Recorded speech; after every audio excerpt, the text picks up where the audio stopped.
Hello, it's the 27th of March 2019 and this is Scotland at 7 broadcasting to you. So as we come on air tonight, about 20 minutes ago, Mrs. May, the Prime Minister, has vowed to the 1922 committee that she will resign before her proposal date if her deal is backed. If her deal is backed. So we've got quite an interesting situation, of course, because at the moment Parliament they're in recess, but the members of the Parliament who took part in today's debates are in the lobbies filling out ballot papers, which is a very unusual thing for the Parliament.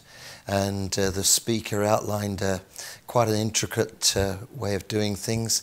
People have got to fill in the ballot papers depending on the motions, which we'll go through in a few minutes. And they have then got to put them at a certain desk depending on the initial of their names. And then they'll be counted, and we'll see if Parliament can come to some agreements, a consensus about what the best way forward for Brexit is. So we've got these indicative votes, as they're called. So a series of amendments was put forward to the Speaker this morning. There were 18 of those, and I think it's 6 that have been chosen, and I'll run through them in a minute. But it's a huge range of things that could be possible.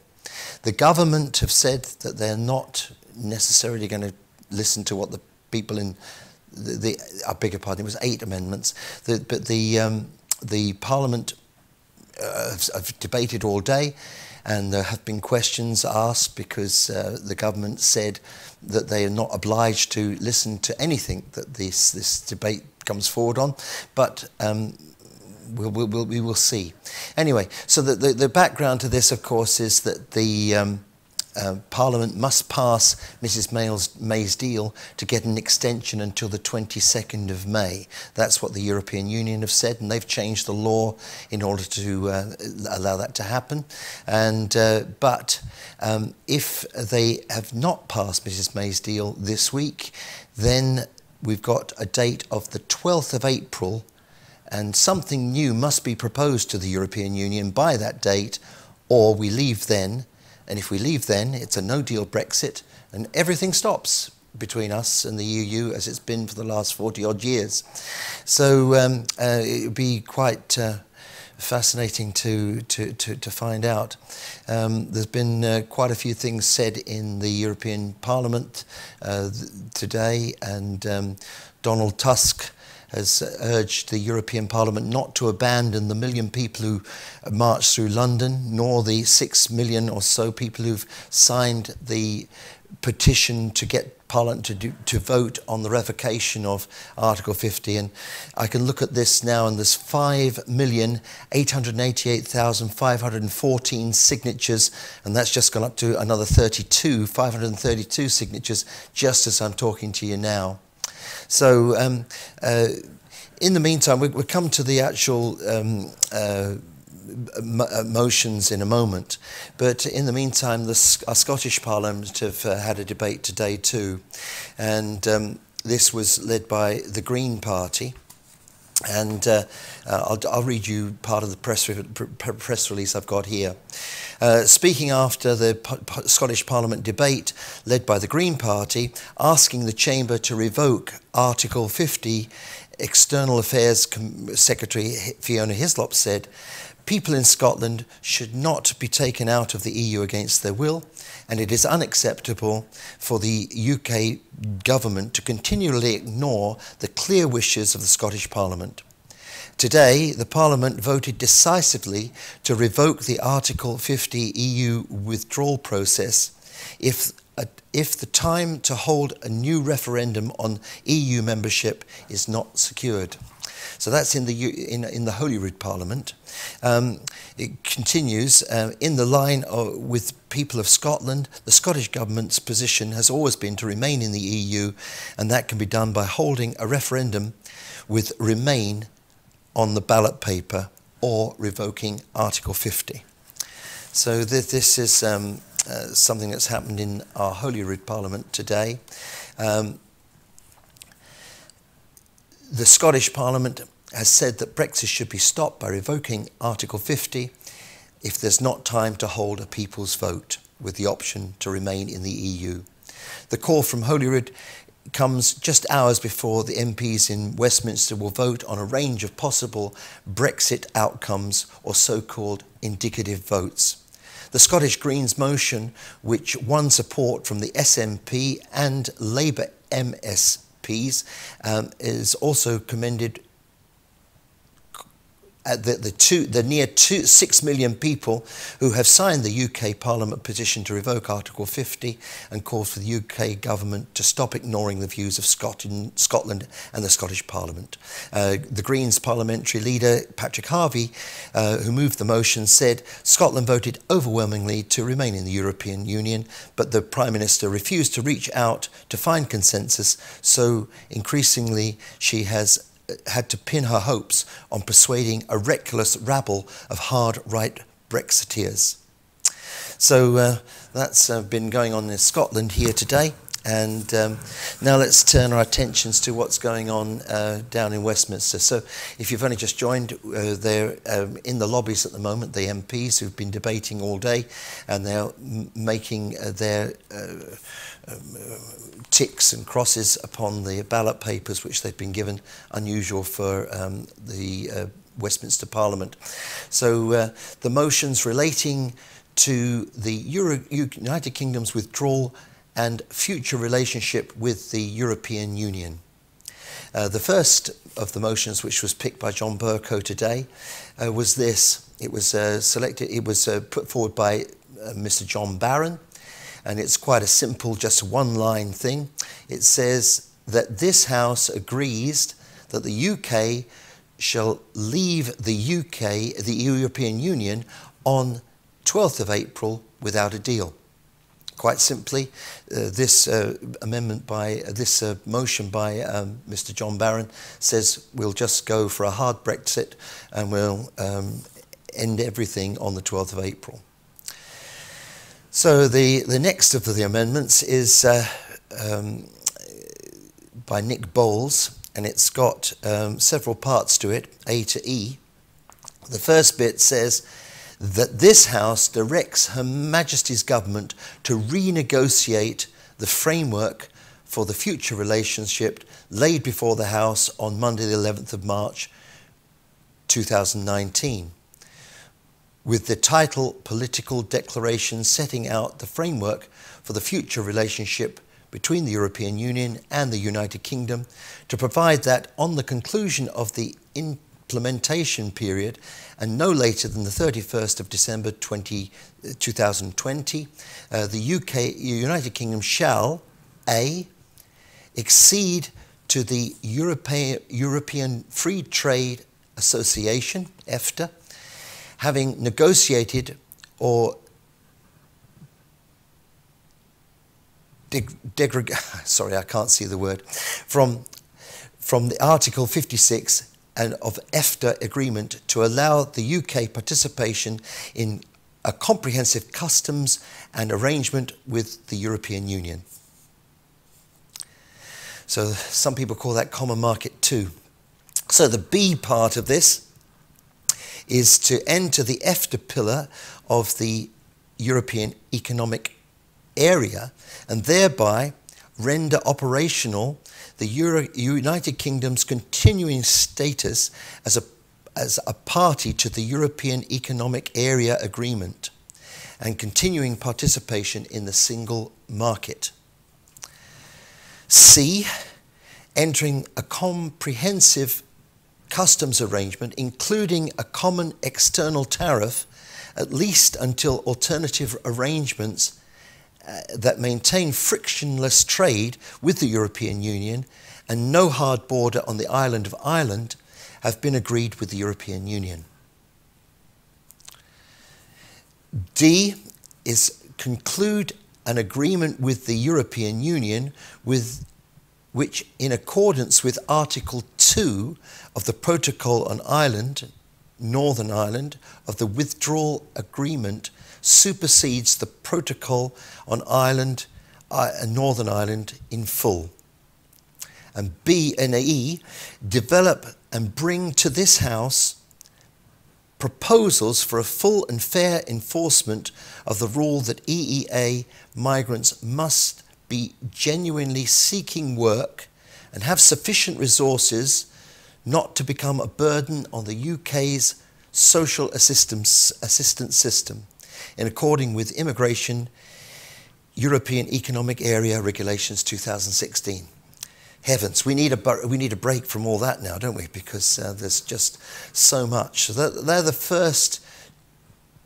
These are the first two. So, first of all, the first of these motions is to just leave without any deal whatsoever, and that has implications for each and every one of us, because it actually means that everything, all the agreements that we've made over the last 45 years or so, will just come to an end.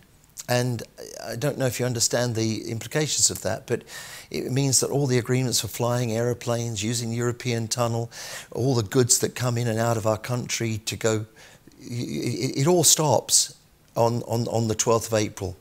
So that's the second one, Nick Bowles' motion. It really keeps us within the structures of the EFTA and European Economic Area, which is in a sense reasonable, but it does mean that we don't have any say. At the moment, as members, full members of the EU, we're in there as the United Kingdom. We have a say in all the rules and all the regulations. There are people in the European Parliament and there are commissioners. All these people have a say in shaping all the different rules and regulations which come from Europe. And that's what's been happening all these years. The European Union has not been a different thing from the United Kingdom. The United Kingdom have been an absolute integral part of it all. They've helped make up the, I mean, you see these silly stories about the shapes of bananas and all the rest of it, but the United Kingdom have been part of all of that all these years. So we'll see what happens on those two. We move forward to the next one, and this was George Eustace. And again, it's an EFTA EEA thing. So that this House recognises the democratic duty of Parliament to respect the result of the 2016 referendum, whilst securing an orderly departure from the EU that preserves the territorial integrity of the United Kingdom of Great Britain and Northern Ireland, notes that the UK is a signatory to the treaty establishing the European Economic Area and has not given notice to leave the European Economic Area as required under Article 127 of that agreement. Further notes that the UK was a founding member of the European Free Trade Association in 1960 and therefore call on the government to assert its existing rights as a signatory to the EEA. B, takes necessary steps to make our rights and obligations as an EEA member operable on an emergency basis through the domestic courts.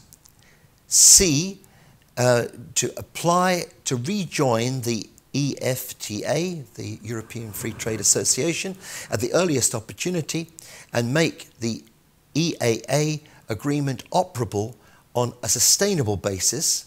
And D, decline to enter a customs union with the EU but seek an arrangement on new protocols relating to the Northern Ireland border and agri-food trade.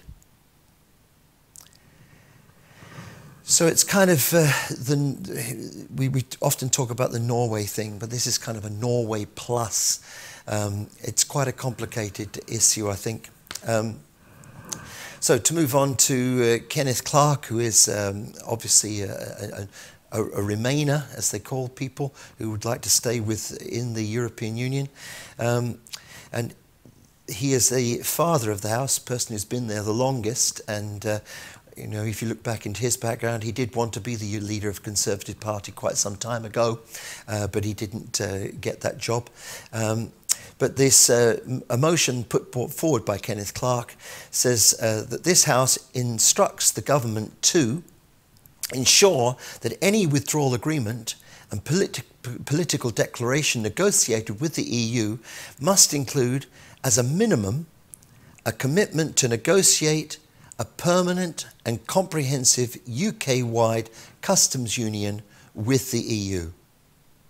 2, enshrine this objective in primary legislation. So that's Kenneth Clarke's one. It's quite short and sweet, but it's like a customs union, yes. And the next one is Labour's alternative plan. This has been put forward by Jeremy Corbyn, leader of the Labour Party, that this House requires ministers to A, negotiate changes to the draft withdrawal agreement and political declaration so as to secure a permanent customs union with the EU, a close alignment with the single market underpinned by shared institutions and obligations, a dynamic alignment on rights and protections, commitments on the participation in the EU agencies and funding programmes, including in areas such as the environment, education and industrial regulation. Part 5 of this, an agreement on the detail of future security arrangements, including access to the European arrest warrant and vital shared databases. And B, introduce primary legislation to give statutory status to the objectives set out in paragraph A. So now, if you think about all of that, I mean, you wonder why Jeremy Corbyn wants to leave the European Union at all, because all those things are what we've got already when you're in the EU. Maybe we'll take a wee break from that, and I don't know if you've come across the person who actually asked for this petition to revoke Article 50. Her name is Margaret Ann Georgiado, and she has had death threats, and she's now stopped her Facebook account because many people have threatened to kill her. And she said, well, who wants Brexit so much that they'd be prepared to kill for it? She's currently on her holidays, I think, in Cyprus, but she's felt a deal of abuse, and yet her suggestion to make a petition on the UK parliamentary website has caused more people to sign than any other of these petitions. And of course, they have accepted that they're going to have a debate upon this. And yet, they did say that they would not revoke Article 50 of the government. And yet, on the 1st of April, this will be debated. So it, again, is one of those awkward things to try and understand what Mrs May's government want and what they want to do and how they're going to do it. But surely you cannot actually not think that 6 million people signing a petition is something to be reckoned with. And obviously there are people who will step forward and say, well, all these signatures are coming from bots and hackers and everything. But actually you have to put down your email address and your postal code to get your vote counted. And they have to send you an email, and then you have to respond to that email. So it's not that easy to put these bots and what have you into this system. All right, so here we go a little bit more. Let you get a breath while we peruse those other little ideas. But we come to Joanna Cherry now, MP and a Scottish National Party member. She's a QC and she does know the law, and she has been at the heart and centre of all this. So she's put forward a motion, which is L on the order paper today, and it says this: if on the day before the end of the penultimate House of Commons sitting day before exit day, no Act of Parliament has been passed for the purposes of section 13, brackets 1, close bracket, open bracket D, close bracket of the Withdrawal Act, Her Majesty's Government must immediately put a motion to the House asking it to approve no deal, and if the House does not give its approval, Her Majesty's Government must ensure that the notice given to the European Council under Article 50 of the United Kingdom's intention to withdraw from the European Union is revoked in accordance with the United Kingdom and the European Union law. So that was moved within a passionate speech given by Joanna Cherry earlier today. And this would be a revoking of this Article 50. So we would then stay within the European Union as a full member, as we currently are. Now, it's actually been recommended by the Labour Party that they do not vote for that. That may be because they have a motion in Margaret Beckett's name, which I'll read to you in a moment.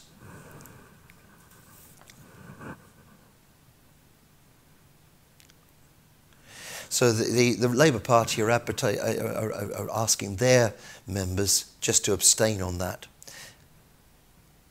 But they're not actually forcing people to abide by that. So a lot of Labour people might come across and just vote for that. We'll have to wait and see. So we now move to Margaret Beckett. Of course, Margaret Beckett being a former leader of the Labour Party and a very long, she's been a long-standing member of Parliament and, of course, has a great deal of respect. That is a confirmatory public vote. So, in other words, a second referendum. That this House will not allow in this Parliament the implementation and ratification of any withdrawal agreement and any framework for the future relationship unless and until they have been approved by the people of the United Kingdom in a confirmatory public vote. So Margaret Beckett's motion puts forward the idea of having a second referendum, and it's quite plain and quite simple, that this House will not allow the Parliament to just go without having letting the people have a say. So let the people have a say, Margaret Beckett. We then move to another motion by Marcus Fish, and this is the last one, and possibly the one which the hardline Brexiteers will coalesce around. So that's the likes of Jacob Rees-Mogg and Boris Johnson, Michael Gove, Liam Fox, and John Redwood, and all right, so we've got this confirmatory public vote. It's got certain sections to it, and I'll read those out. I beg your pardon, I made a mistake then. It's O, contingent preferential arrangements by Marcus Fish. And it says that this House directs that in the case that the UK is unable to implement a withdrawal agreement with the EU, Her Majesty's Government shall seek to agree immediately and preferentially with the EU, these things. A trade agreement and or a joint notification of trade preference covering 100% of goods traded between the UK and the EU, under which no tariffs or quantitative restrictions will be applied between the parties, and full culmination of the rules of origin which shall apply for a period of up to 2 years after the UK leaves the EU, notwithstanding that these agreements may be superseded or extended by further mutual agreement.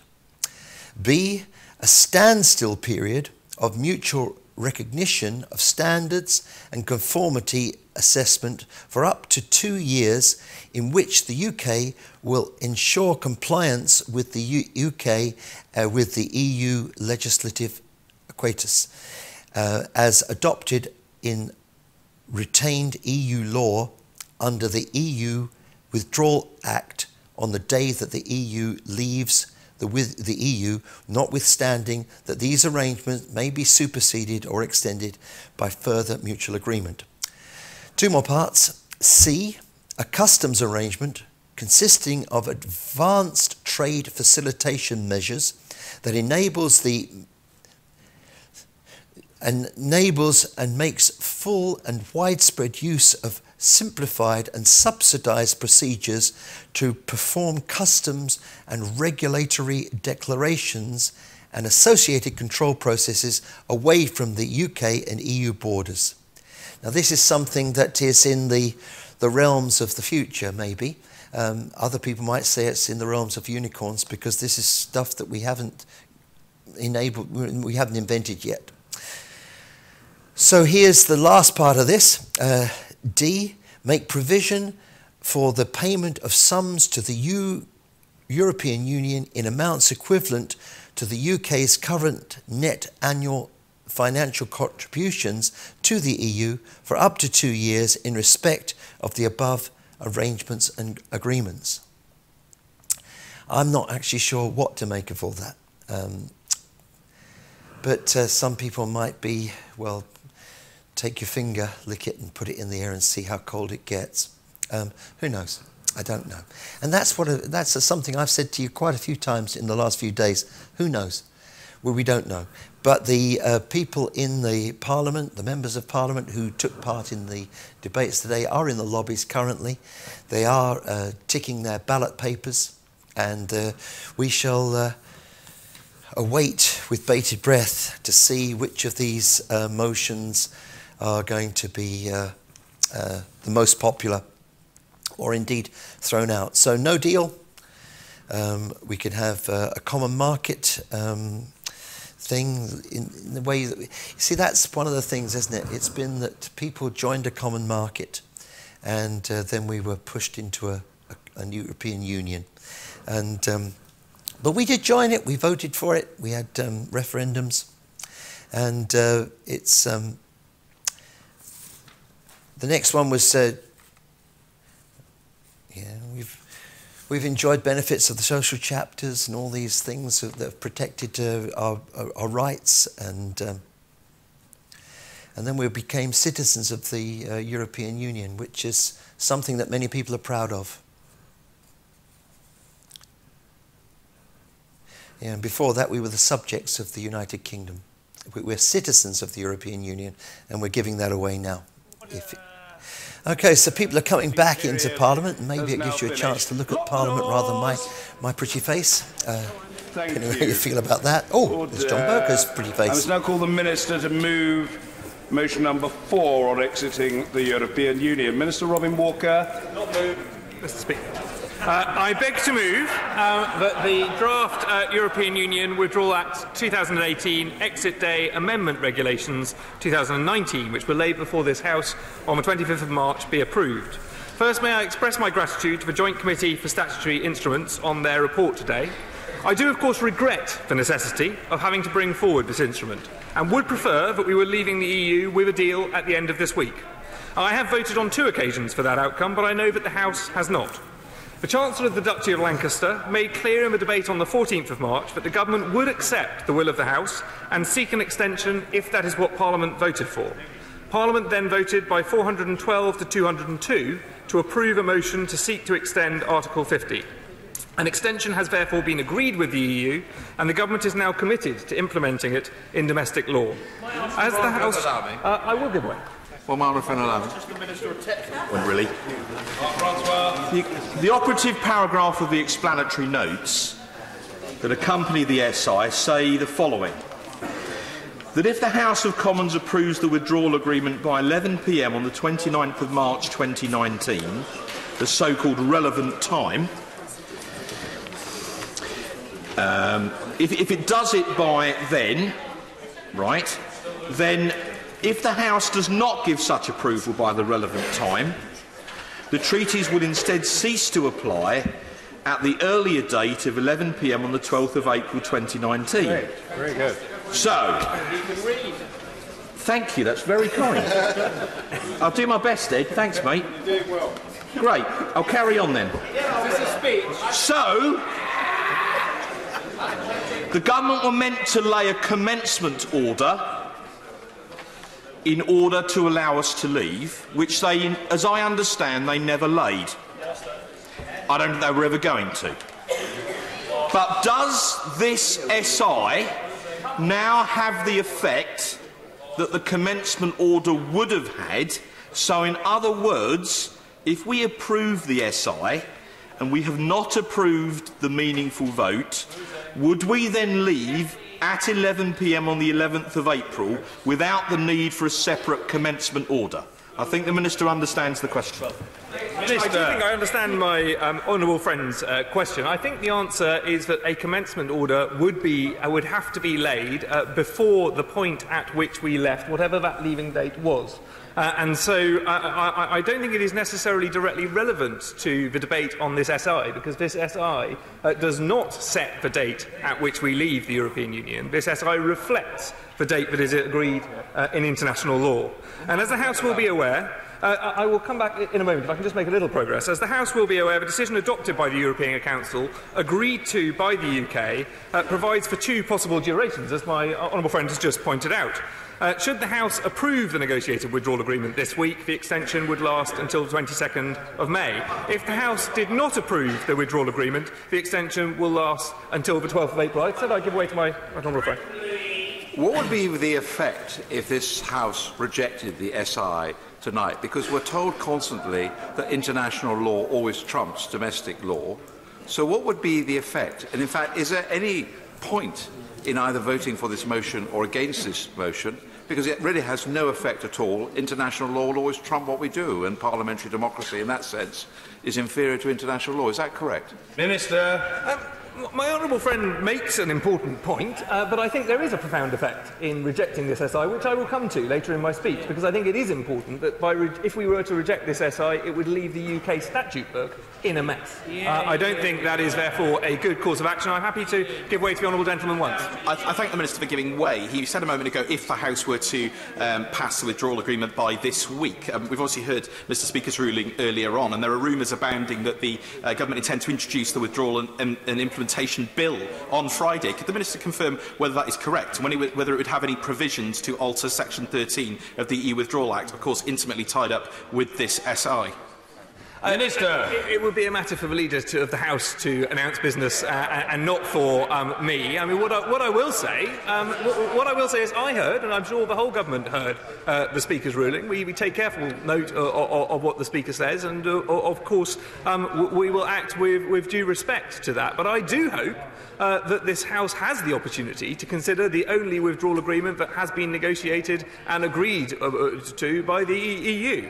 Now, these regulations cater for an extension in either scenario. I will make a bit of progress by redefining exit day to ensure the date and time specified in that definition is 11 p.m. on the 22nd of May or 11 p.m. on the 12th of April, depending on whether the House approves the withdrawal agreement. In either of these two extension scenarios, we will not be required to participate in European parliamentary elections.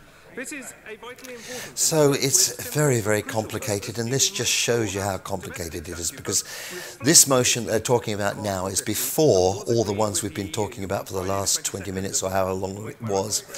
This is just about changing the dates. If you remember, in UK law, at the moment, March the 29th, which is Friday, is the day we have to leave the European Union. But in international law, the EU have changed the dates. But we still have to change that in UK law. Although international law does trump UK law, it still has to be changed. And so there's lots of intricate things that they're talking about now, and they're bringing up different points about standing orders and various different things. A statutory instrument, I beg your pardon. So we've got a statutory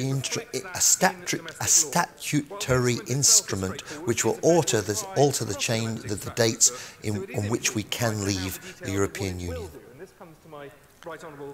So the 22nd of May or the 12th of April. 12th of April with the 22nd of May if we get an agreement this week, the 12th of April if we don't. And that's really what the whole of the day is about, coming to the 12th of April and having an alternative to what has been already agreed with the European Union.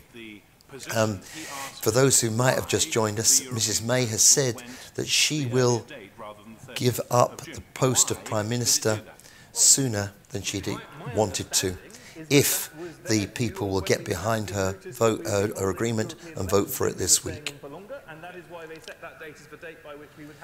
But then today John Bercow said that she cannot bring this deal back to the Parliament unless it's substantially changed. So it's either something's got to change around it, like the last time when she got some more approvals from the European Union on the statutory, so we have to get some real change in order for Mr Bercow to allow it.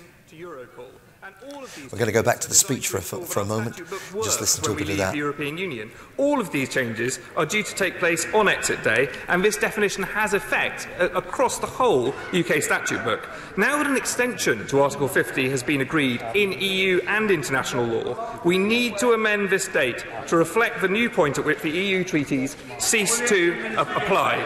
Give way to the Honourable Lady. I thank the Minister for giving way. And has he learned any lessons about putting exact times and dates on the statute book in primary legislation, just so that his Prime Minister can blackmail her own party?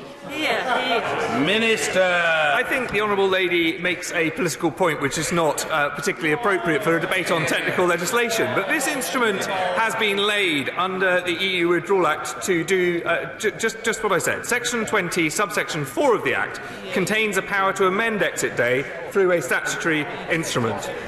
Give way to my honourable friend. I'm grateful to my honourable friend for giving way. He mentioned that the European Council had agreed an extension.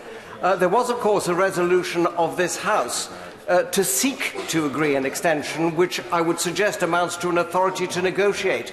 Has he been advised that amounted also to an authority to conclude an extension, and did he get legal advice on that point? Well, Minister. My right honourable friend, who I know is a keen legal eagle as well as an experienced minister in this department, but of course the government is confident of its legal position in the decisions that it has taken. The power was specifically included in the EU Withdrawal Act because parliamentarians envisaged a situation in which extension could be required. As the then parliamentary Under-Secretary said in the debate, this government has had discussions with backbenchers, and we are grateful that they tabled their amendments. They provide the government with the technical ability to amend the date, but only if the UK and the EU unanimously decide to change the date that the treaties cease to apply, as set out in Article 50. Give way to my... I'd like to ask the Minister, with respect to the meeting this afternoon of the Joint Committee on Statutory Instruments, could he report to the House what the outcome of that was, and whether in fact they consider the question of varies, as is within their standing orders? Could you please give me an answer to that? Minister. I didn't catch the whole of my right honourable and learned friend's question, but I am confident that the Joint Committee of Statutory Instruments has had a chance to look at this. And as I said, I welcomed at the beginning of my remarks their report. I want to be clear with the House, but the power in the EU Withdrawal Act can only be used to redefine exit day to the new day and times that the treaties will cease to apply in the UK. To specify any other day would not be a legal use of that power. It is absolutely, in one moment I will, it is absolutely critical that the House approves this instrument for the simple reason that the extension of Article 50 has been agreed and is therefore legally binding in international law. I understand that there have been some members who are of the view that we are still set to leave the EU on the 29th of March, but that is not legally the case. Owing to the agreement between the UK and the EU to extend Article 50, the UK will remain a member state of the EU until at least 11 p.m. on the 12th of April as a matter of international law. If this instrument were not to pass, therefore, it wouldn't change that fact, but it would lead to confusion across our statute book from the 29th of March. I give way to my honourable friend. Thank you, Mr. Speaker. On that very point, I've got this wonderful machine that says we're now 2 days, 4 hours, 17 minutes and 12 seconds away. I actually believe from coming out of the EU. This is a pretty good machine, actually.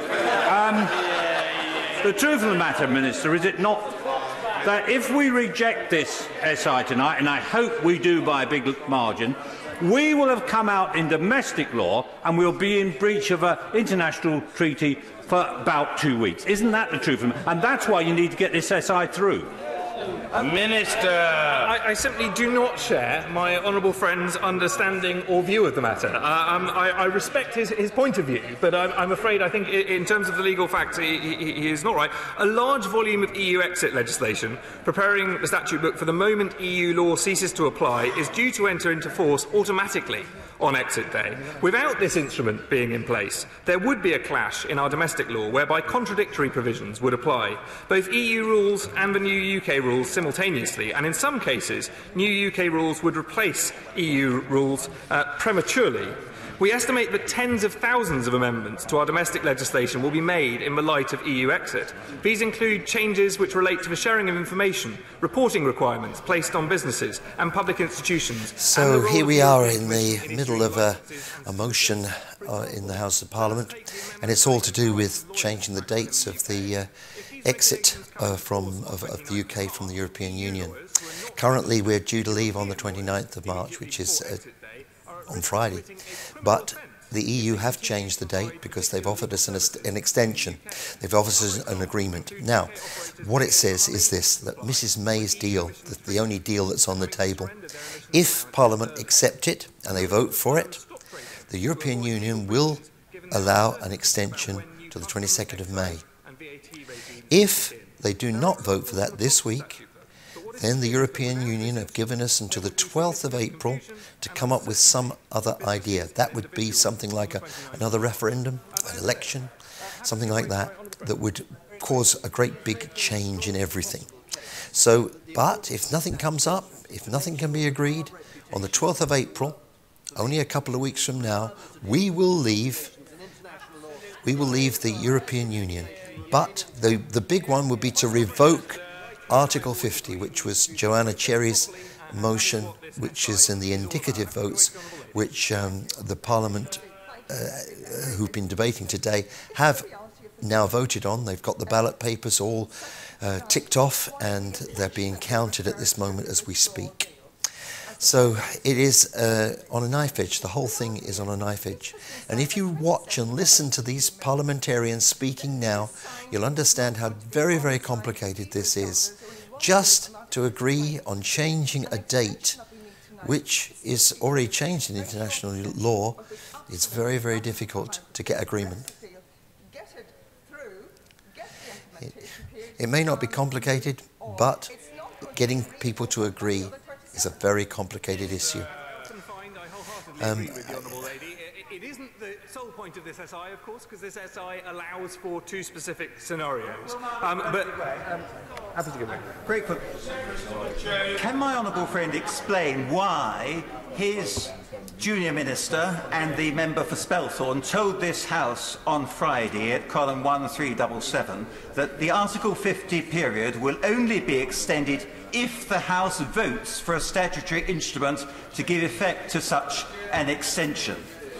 And he confirmed that the government would have to lay a statutory instrument and the House would have to debate and vote on it. It now seems as though that was totally inaccurate. Well, Minister, I didn't see what my honourable friend said in that debate, but I am very grateful to the honourable gentleman for promoting me so that I have junior ministers underneath me.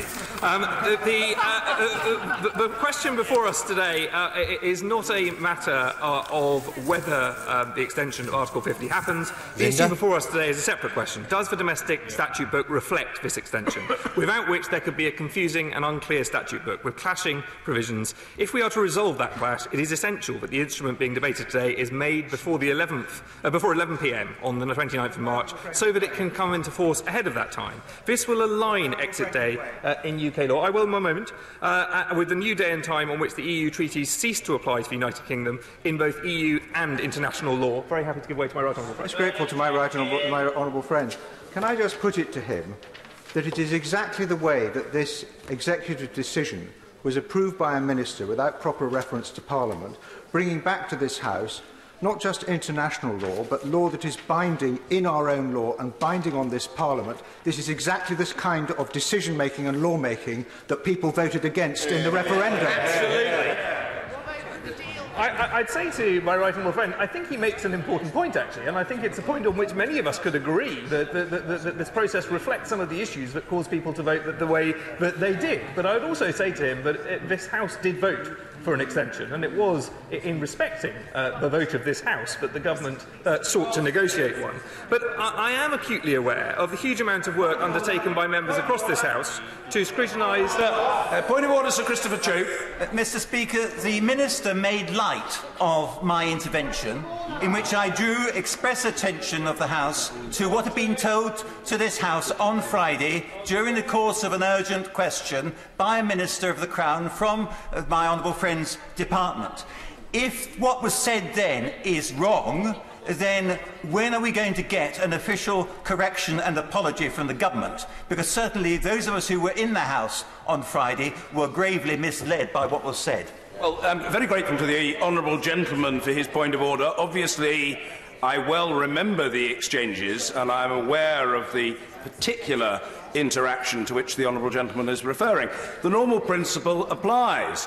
Every member is responsible for the veracity of what he or she says in this chamber. If a member inadvertently errs, it is incumbent upon that member to correct the record. The Minister perfectly reasonably said that he hadn't seen what was said, but I mean, it's not beyond the wit and sagacity of the honourable member for Christchurch to arrange for a copy of the extract from the official report to wing its way to the dispatch box during the course of this consideration, and the Minister might then be in a particular further to respond to the honourable gentleman. Minister. Well, I do beg the Minister's pardon. Point of order, Angela Eagle. Thank you, Mr. Speaker. Could you advise me whether what members opposite are actually objecting to is the use of the royal prerogative? In the studio, the sound has gone quiet, which normally means that my microphone has come up, but the earpiece that I'm listening to has gone down. So now, so we're in this debate now, and this is just simply about changing the exit dates of the UK from the European Union. And it's very complicated, and one might be forgiven for thinking that maybe some of the Tory people are just spinning this out in a kind of a filibuster operation, maybe to try and run out of time on it, I don't know. But it may not be that, it may be just that people are having a bit of a song and dance around this. The Brexiteers having a little flurry. Because these Brexiteers are actually opposing a statutory instrument. So it's been introduced without any vote, but this is giving a chance to see which day we leave. But it has to be done. It has to be done. In other Brexit news, there's a report from Reuters here which says that the Brexit turmoil is hitting UK firms' hiring plans.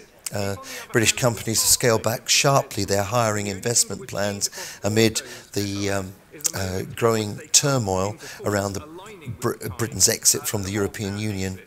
A survey showed up on Wednesday. Meanwhile, in the European Parliament, there's been quite a lot happening, of course, because they are very, very interested in what's going on in the UK Parliament. They don't want Brexit to happen any more than anybody who is a Remainer wants it to happen, except for the people who support Mr. Farage, of course. So the head of the European Council urged the European Parliament on Wednesday to be open to a long Brexit extension. Thank you, Mr. Speaker. I rise on behalf of the opposition to support the motion. As the Minister has made clear, the statutory instrument before us is a necessary one, and it should be entirely so Labour is speaking about the motion now. As the House knows, in response to the Prime Minister's letter of the 20th of March to the President of the European Council, the Council agreed to an extension of the Article 50 process until the 22nd of May, provided the withdrawal agreement is approved by the House this week.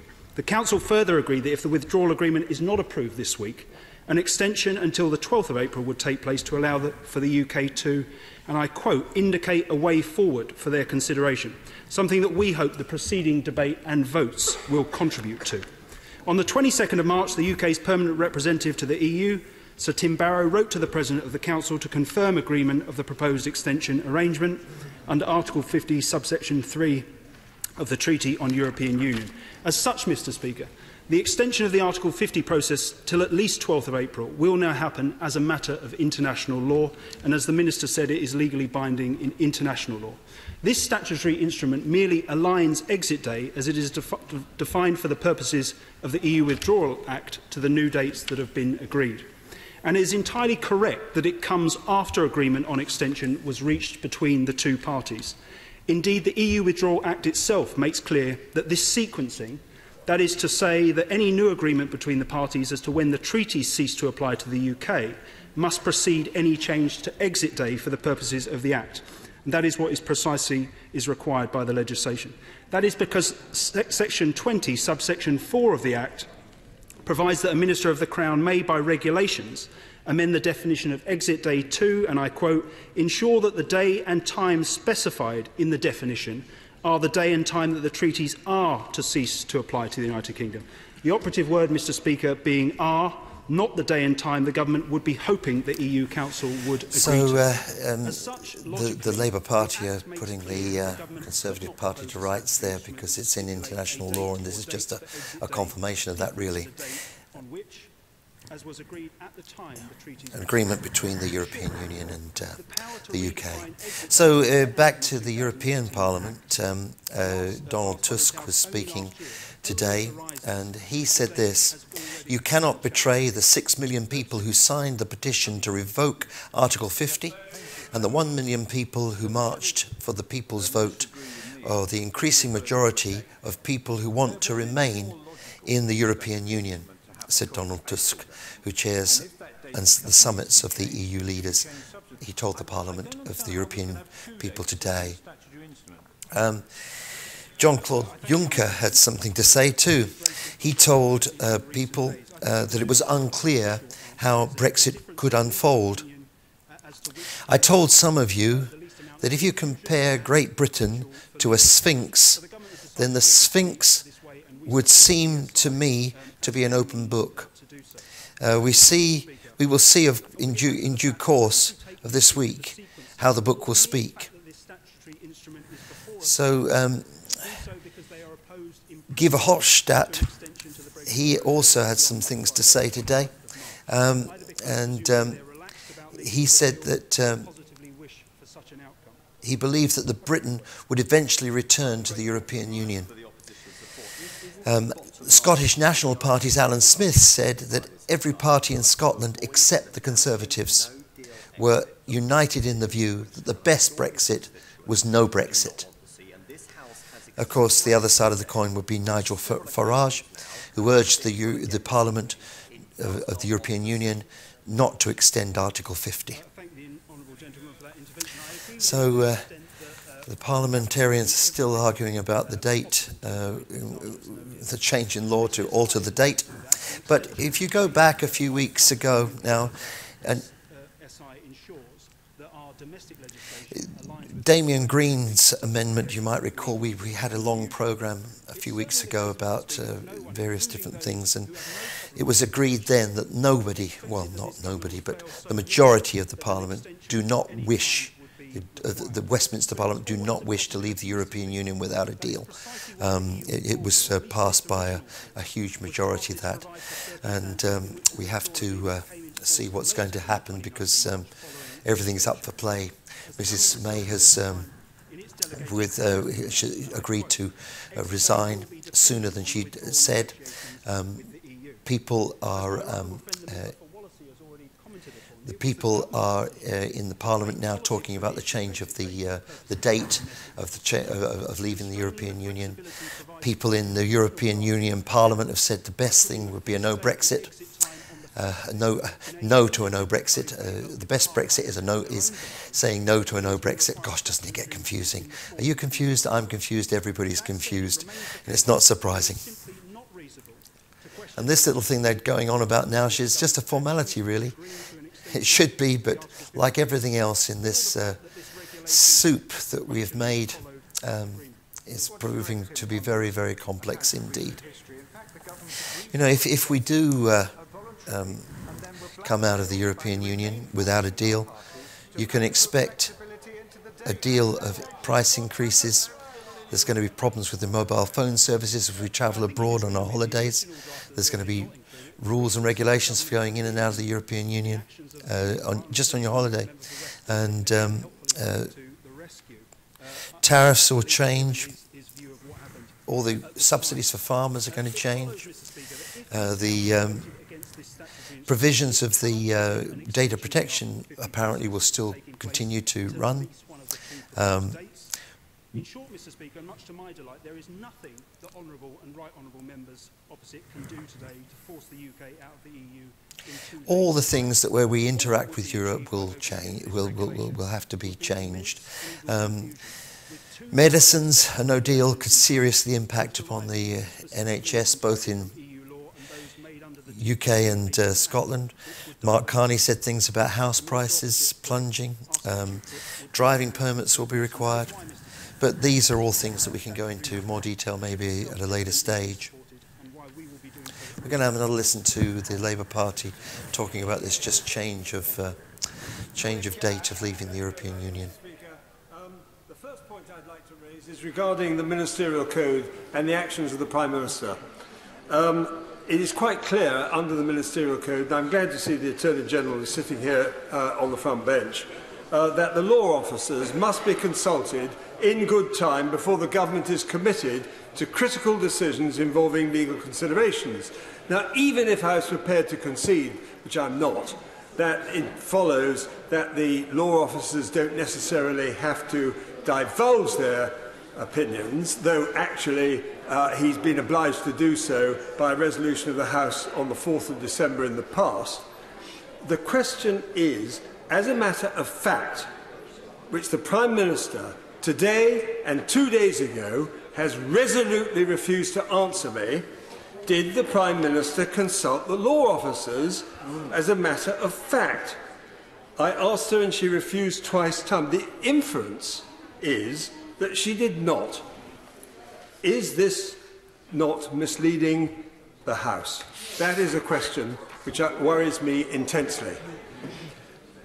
Mr. Speaker, having dealt with that issue, which I regard as very serious, I also have to say that I take the strongest possible objection, as do many other distinguished lawyers, QCs and former judges, to the action that has been taken by the government in purporting to enter into a binding agreement in international law which purportedly alters the UK's exit date from the European Union in advance of the votes by each House on the draft regulations, which would create an alteration to exit day in the European Union Withdrawal Act 2018.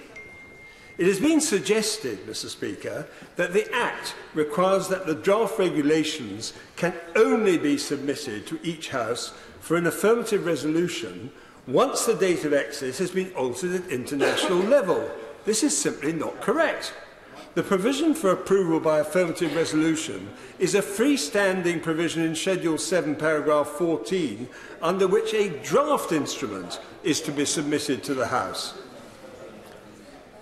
It was incumbent on the government, Mr. Speaker, to respect the normal practice of allowing Parliament to approve any legislative changes before entering into a binding international obligation. Mr. Speaker, I was the Shadow Attorney General during the Iraq debacle, and I have to say, Mr. Speaker, that on that occasion it became apparent that there should have been consultation with Parliament on a matter of the gravest national importance. And the reality is, if I may say, obliged or created the circumstances in which the then Attorney General submitted his opinion to the House. We had a similar situation with regard to the issue of the bombing of Syria more recently. So the idea that Parliament is not required to approve any legislative changes before entering into a binding international obligation is well established recently in precedent. The course taken seeks to present Parliament with a fait accompli, in which Parliament is pressured to approve the draft regulations because failure to do so would cause disconformity, it is alleged by the Minister just now, between the UK's international obligations and domestic law. Under our constitutional law, Mr. Speaker, the power of the United Kingdom Government to conclude binding agreements with states and other international actors, such as the European Union, exists under the royal prerogative. It is a basic principle of our constitutional law that the royal prerogative may only be exercised consistently with the intention of Parliament. Any purported exercise of that power, of the royal prerogative, that is inconsistent with the intention of Parliament, is unlawful and of no effect in our internal legal order. I am troubled, and this is why I asked in an intervention, as to what the outcome was of the Joint Committee on Statutory Instruments today, and I made the reference to the question of whether or not there was proper consideration of the question of whether or not it was intra vires or ultra vires. I do not know the answer to that question, but it's because I haven't been given the information. And I asked the Minister to check... There's Mr. Cash going on about this intricate details of changing the date for leaving the European Union. In the meantime, we've got some news from the ERG, the research group who are the right-wing people with Rees-Mogg and Boris Johnson. And Boris Johnson has told the ERG that he will now back Mrs May's deal. But it's... and Jacob Rees-Mogg has also agreed to back her deal, since she's said that she will resign. But it says that there's no way enough ERG Tories will switch for May's deal to pass. So it still looks unlikely that May's deal will pass. So this makes what they're doing in Parliament today even more important, because if no deal is agreed, if Mrs May's deal is not agreed to by this week, we will leave the EU on the 12th of April unless some alternative proposal can be brought. And so the motions that they've been voting on today and debating on today are very, very, very important now. If we go back a little bit, we can see Jeremy Corbyn made a comment about Mrs May's resignation. He said that it shows that the party management is Mrs May's priority rather than the good of the country. Going back here to Scotland and coming back home, the Holyrood Parliament had a debate today. The Scottish Greens motion won the support of the SNP and the Labour MSPs, and commented upon the 6 million people who have signed the UK Parliament petition to revoke Article 50 and called on the UK government to stop ignoring the views of Scotland and the Scottish Parliament. We can tell you that the result was every single MSP, bar 28 Conservative MSPs and one abstention, who was a Conservative MSP, voted for the Scottish Greens motion. So we can clearly see where the Scottish Parliament lies. The Scottish Parliament voted overwhelmingly to remain in the European Union, but the Prime Minister refused to reach out to find a consensus. So increasingly, she has had to pin her hopes on pursuing a reckless rabble of hard-right Brexiteers. Faced with such monumental disrespect, it is no surprise that the Scottish Parliament has voted back the millions who've marched in London or signed the record-breaking petition to revoke Article 50, desperate for a way out of the Brexit mess. Of which sparing, I think I can comfortably be reassured by the honourable gentleman. Very good. Mr. Cash is back on his feet. I am simply making the point as a point of reference. Now, Mr. Speaker. So the government, the UK government, is in a shambles, but thanks to the Green MSPs and others winning the right to revoke Article 50, the MPs do have a choice. They have a choice. They have a choice. But we've developed in the UK a very confrontational style of government, and it always has been, because it's the length of two swords across the Houses of Parliament, and this is not a thing that you see in every country. Many countries around the European Union use a form of consensus government. They're always looking for what they can agree on rather than what they disagree on. And we can see an absolute textbook of how to argue with people going on in the Westminster Parliament at the moment. I had a personal email from a dear friend in Germany yesterday, and he mentioned this. He said he doesn't quite understand how the UK Parliament operates with such a divisive form of argument all the time, and he's always looking for a consensus. And if you listen to Mrs. Merkel, Angela Merkel, she always looks for the consensus, always looks for the consensus. It's a thing that maybe we should be learning here in the UK, but I think it's actually a thing that the Scottish government look for. And certainly when you see debates in the Scottish Parliament, it's a slightly different thing. Minority parliaments are, of course, very different from that. But, of course, the May government is a minority government. Absolutely interesting how Mrs. May has lost so many things in this past few weeks, from the losing of an election, where she still remained being Prime Minister, from all the different debates and things that have happened in the last few weeks. And yet she comes back time after time after time, but it looks like it's the end of her particular reign in 10 Downing Street.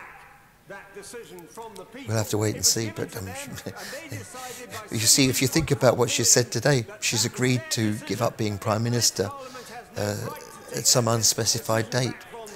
So who really knows what that's going to mean?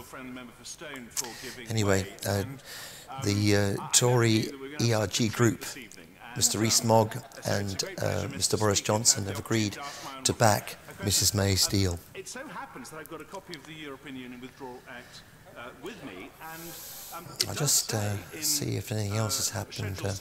Paragraph 14. Actually, Mr. Speaker, it was completely by chance, because I had no idea that my honourable friend was going to dilate on this matter. But then I heard the member for Brent North. Nothing new has happened on that front yet. As if this was some sort of BBC panel show. And second, I heard him from sedentary Who knows what calamity might come and go. So if you want to recap, we're waiting now to hear the results of all the motions which were put forward in the the so-called indicative votes, which have gone on today, and there's been 8 of them. It's complicated. So it's hardly a deviation may not be made, unless a draft of the instrument has been laid before and approved by a resolution of each House of Parliament. So it occurs to me, Mr. Speaker, and I invite my honourable friend to agree with me, that he's doing an enormous service to this House. I'm extremely indebted to my very good and very close friend, and I simply say this, that I'm so glad that he's made that point, because I am simply trying to do what I've always tried to do, which is to get past all the fog and ask the central question, which bears on the issue of the sovereignty of this House in relation to that referendum act which gave the right to the British people, and the 2008 Act to which he refers is the moment in time when we made that decision in this House, and even the member for Rushcliffe voted for the third reading of that Act.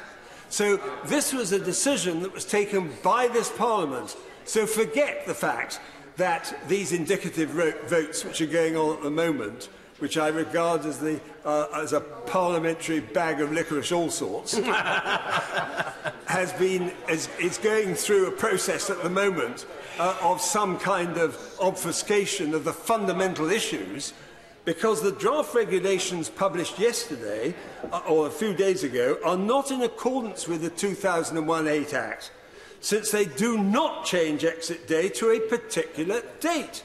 Instead, they purport to change exit day to 2 different dates, which is the point Lord Pannick referred to, depending on whether the House does or does not pass a resolution which satisfies the European Council decision. The words does not satisfy the European Council decision, Mr. Speaker. I have raised this repeatedly. We have been supplicating the EU. We have given in to the EU. My European Scrutiny Committee last March made a very good report, and we pointed out that we should not accept the terms of reference that have been dictated to us by the European Union. That's where it all went wrong. And it then went wrong when the Withdrawal Act was overtaken by the Chequers Agreement on a pre-planned operation inside Number 10, driven by the Prime Minister and her advisers, the effect of which was to undermine the repeal of the 1972 Act. And I say pre-planned because actually we passed the Act on the 26th of June by royal assent, and within 10 days the Chequers proposals had come forward which morphed into the withdrawal agreement and Article 4, the effect of which is to make us subjugated to the rule-making of the European Union. That is what went on, and it was done deliberately, and it was going on while we were actually passing the Withdrawal Act itself. It was a monstrous, I would describe it as a deceit on the British people. And I would go further and say that in respect of the course taken by the government of seeking to preempt the affirmative resolution, this has definitely contaminated the lawfulness of its actions and has, at a minimum, created serious doubts about the legal situation. And I would draw attention, for those who would be interested, in the views of the retired Lord Justice of Appeal, Sir Richard Akins, who is entirely clear on this question. So I simply say, I wrote a letter to the Prime Minister yesterday. I have not yet had a reply. She has not, in fact, answered my question about the Ministerial Code, which I've asked for twice. And as far as I am concerned, Mr. Speaker, this statutory incident should be voted down, and I invite the Attorney-General to explain whether, as a matter of fact, irrespective of whether he's prepared to disclose his advice, which I think he should publish, whether or not, in fact, the Prime Minister did consult him as required under the Ministerial Code. Indeed. The honourable gentleman has concluded his oration. Thank you. Thank you. Tommy Shepherd. Thank you, Mr. Speaker. So it seems we are not to leave the European Union on the 29th of March after all. Let me begin by offering my commiserations to the honourable member from Rayleigh and Wickford and his associates in the European Research Group. I appreciate this must be a difficult time. I fear that commemorative memorabilia may need to be scrapped, the champagne orders may need to be cancelled. Indeed, the bunting will have to be put back in the attic. as Freedom Day celebrations are cancelled throughout the land. But it seems to me, Mr. Speaker, that the inconvenience and disappointment of the hard-right faction in this Parliament is a small price to pay in order to see if we can save the country from catastrophe. Now, Mr. Speaker, the gravity of this situation means that it is not a moment for schadenfreude, so I shall refrain from seeking any pleasure in the disappointment of others. But I do think that we need to point out in this debate that the fact that we are discussing this statutory instrument here tonight can only be seen as nothing other than the abject humiliation of the British government in this process. Not only because, on more than 100 occasions, they have foolishly come to that dispatch box and reassured us that we would be leaving the European Union on the 29th of March, but also because, that having proven impossible, they now come and offer us a timetable that is not of their design, but one that is imposed upon them. If that isn't humiliation, I don't know what is. But, Mr. Speaker, as so many have said in recent debates on this matter, they have only themselves to blame. The fact that this is here before us tonight seeking an extension to the process is entirely a consequence of the way in which the process has been conducted by this government. From the word go, they were not interested in anyone's opinion but their own. The dialogue about how to implement the 2016 referendum result was constrained only to the voices within the minority Conservative government and their allies in the DUP, who I see are absent from our proceedings tonight. And that, Mr. Speaker, is shocking. It is shocking because what they should have done was to try and reach some sort of national consensus on how to proceed in this most divided of countries. But that is what they did, and of course in the middle of it they called a general election, and the Prime Minister asked the British people for a mandate to support the manner in which she was discharging the referendum result. And the British people refused to give it to her. Now, you would have thought that at that point, that would be the time to change tack, take stock and perhaps readjust. But no, they simply circled the wagons closer, bunkered down and spent the last 2 years negotiating with the European Union without reference to or a mandate from this Parliament. That is why we are in the situation that we are today. Now, I think what happens next, Mr. Speaker, is the real question. If we have the delay granted that the statutory instrument suggests, what are we going to do with the time that is afforded to us? And to my mind, that entirely depends on whether the government wishes to go forward with this Parliament in good faith or in bad faith. A bad faith way of going forward would be to regard the debates that we have had today and that we may well have in the future, to regard them as some sort of inconvenient sideshow, an irritation to be dispensed with before they come back yet again with a failed agreement, unaltered, to put before this House. That would be bad faith, and I think we saw some of it earlier on today, when the government actually tried to prevent us having the debates that we had this afternoon in the first place. And it wasn't a good look, Mr. Speaker. And actually, it is interesting that the Parliament rejected the government's position today by an even bigger majority than we did on Monday. And I would caution the government to have some humility now in the way in which it proceeds. A good faith way of proceeding would be to try and reach out and agree a new political consensus with other voices in this Parliament and in this country, in particular other political parties and the devolved administrations within the United Kingdom. That would be good faith. Now, it's a little surreal, Mr. Speaker, because we are discussing what to do with the timetable before we actually know the outcome of the votes that we have had earlier on. So I don't know yet what the mood of the Parliament is on the various options put before it. But I am concerned that when the government has talked about how it will respond to those decisions and those debates, it has suggested that it couldn't possibly contemplate supporting anything which it regarded as undeliverable. Now, I think we can all accept, Mr. Speaker, that everything has practical consequences, and we have to come up with proposals that are practical and that can be implemented.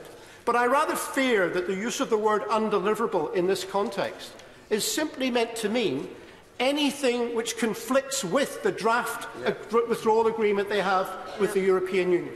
And if that is the case, then that is another conceit to try and deny the will of this Parliament, because the whole purpose of this exercise is that, having voted down the draft withdrawal agreement by such large majorities, we are genuinely engaged in a process to see if there is a route to a majority by some other means. And it stands... I will happily give way. I thank the honourable member for giving way. Does the honourable member agree with me that the one thing that is genuinely undeliverable would be a no-deal Brexit, because we do not have the mechanisms, the trading mechanisms, that would make it possible to deliver a no-deal Brexit and retain the stability of the country? Well, I think that is self-evidently true. But what is deliverable is to go back to the European Union, remove the red lines, and say we seek a new set of discussions with a new objective in mind.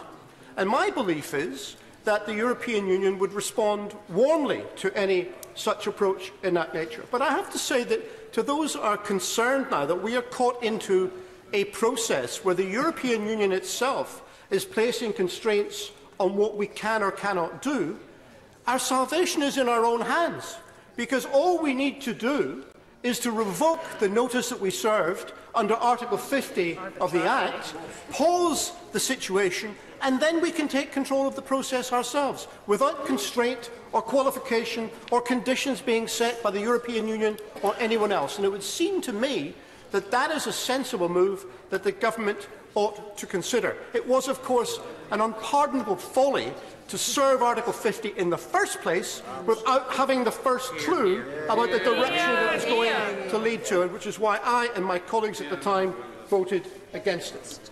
Now, Mr. Speaker, doing that will take time, and unfortunately what we have before us tonight can only be regarded as an interim measure, because it doesn't get rid of the cliff edge, it just pushes it a few weeks into the future. I'm sure that we will have to come back to debate further statutory instruments and indeed further legislation which will allow us properly to change direction and negotiate better to form a better agreement with the European Union. But that will take time, Mr. Speaker, and it is not going to be done by the 22nd of May, which is why we might as well get used to the situation now and become acclimatised to it, that in order to get a better outcome, we need a long and significant delay in order to achieve that.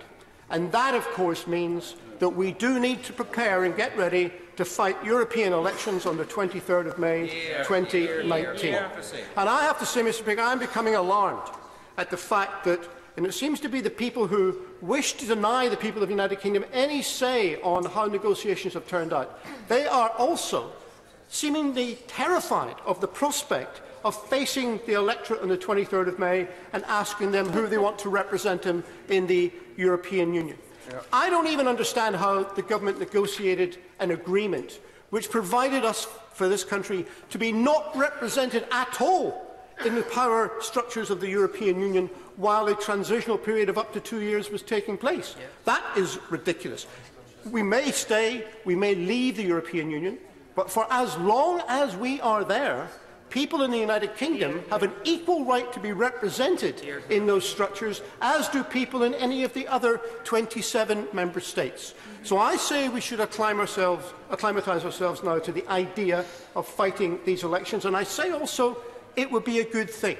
I know it will be an embarrassment for some people who thought we'd get it all done and dusted by now, but it's proving to take a little longer than people thought. And that means that as we are taking whatever time is required, we should be represented. I would predict two things if we would have had these elections on the 23rd of May. The first is that the turnout would be considerably greater than the 35% who voted in 2014. And the second would be, and I will hope to be judged in this, that the main losers in those elections will be the UK Independence Party, who flunked the result last time. Now, whether or not people respond to those elections will depend on how this Parliament approaches them. If we are seen to be dragged kicking and screaming to those ballot boxes, it will not be a good look. But if we embrace the opportunity for people in this country to have their democratic say, we may, in fact, be able to change the narrative completely on how this matter is being addressed. We may be able to get rid of much of the ill-tempered debate that has taken place and begin the process of political healing in this country.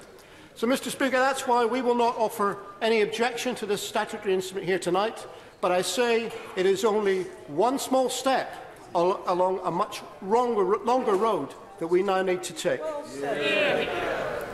Sir John Redwood. Well, that was a fascinating speech from Tommy Sheridan then. Did I say the wrong thing there?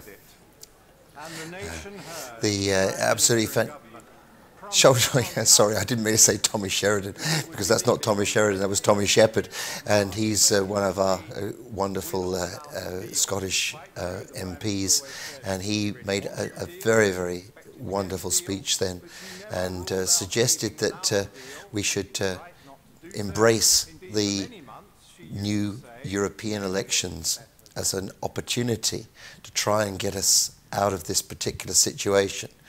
And I think that was a very, very interesting suggestion indeed. So we're going to go and take a look at the European Parliament now, because some very interesting things were said there today. If you have been listening since we started this programme at 7 o'clock, an hour and a half or so ago, I did read out some quotations from Donald Tusk and from Alan Smith, but now we've got an opportunity to actually watch those things properly. I'll let you go back to... or the increasing majority of people who want to remain in the European Union. They may feel that they are not sufficiently represented by the UK Parliament, but they must feel that they are represented by you in this chamber, because they are Europeans. Thank you. It's also important to explain to our citizens why a country who is leaving the European Union should have a major say in the future of the European Union. So that is also one of the questions on the table which we have to answer to our citizens. That's why I think what the Council decided to ask for clarity and no prolongation without clarification was a good step. If the situation remains to be blocked, then there is only one chance: ask the people. Ask the people. Yes, I know why you shy away from that, because you are afraid of everything what happens in London streets. We await progress in London, and hopefully this will happen. But we also should be prepared for any outcome, and we should be ready to offer any help that we can. I think there is maybe light at the end of the tunnel now, because with the approval of the Letwin amendment, there will be, for the first time, after 2 years of negotiation, maybe a solution based on a cross-party cooperation between Labour and the Conservatives. Because I believe that such an existential issue as the Brexit can only be decided on a cross-party agreement in a parliament, as we do here in this European Parliament. We are open to change the political declaration in two senses. First of all, in the way that we can make it more binding for both parties than only a declaration.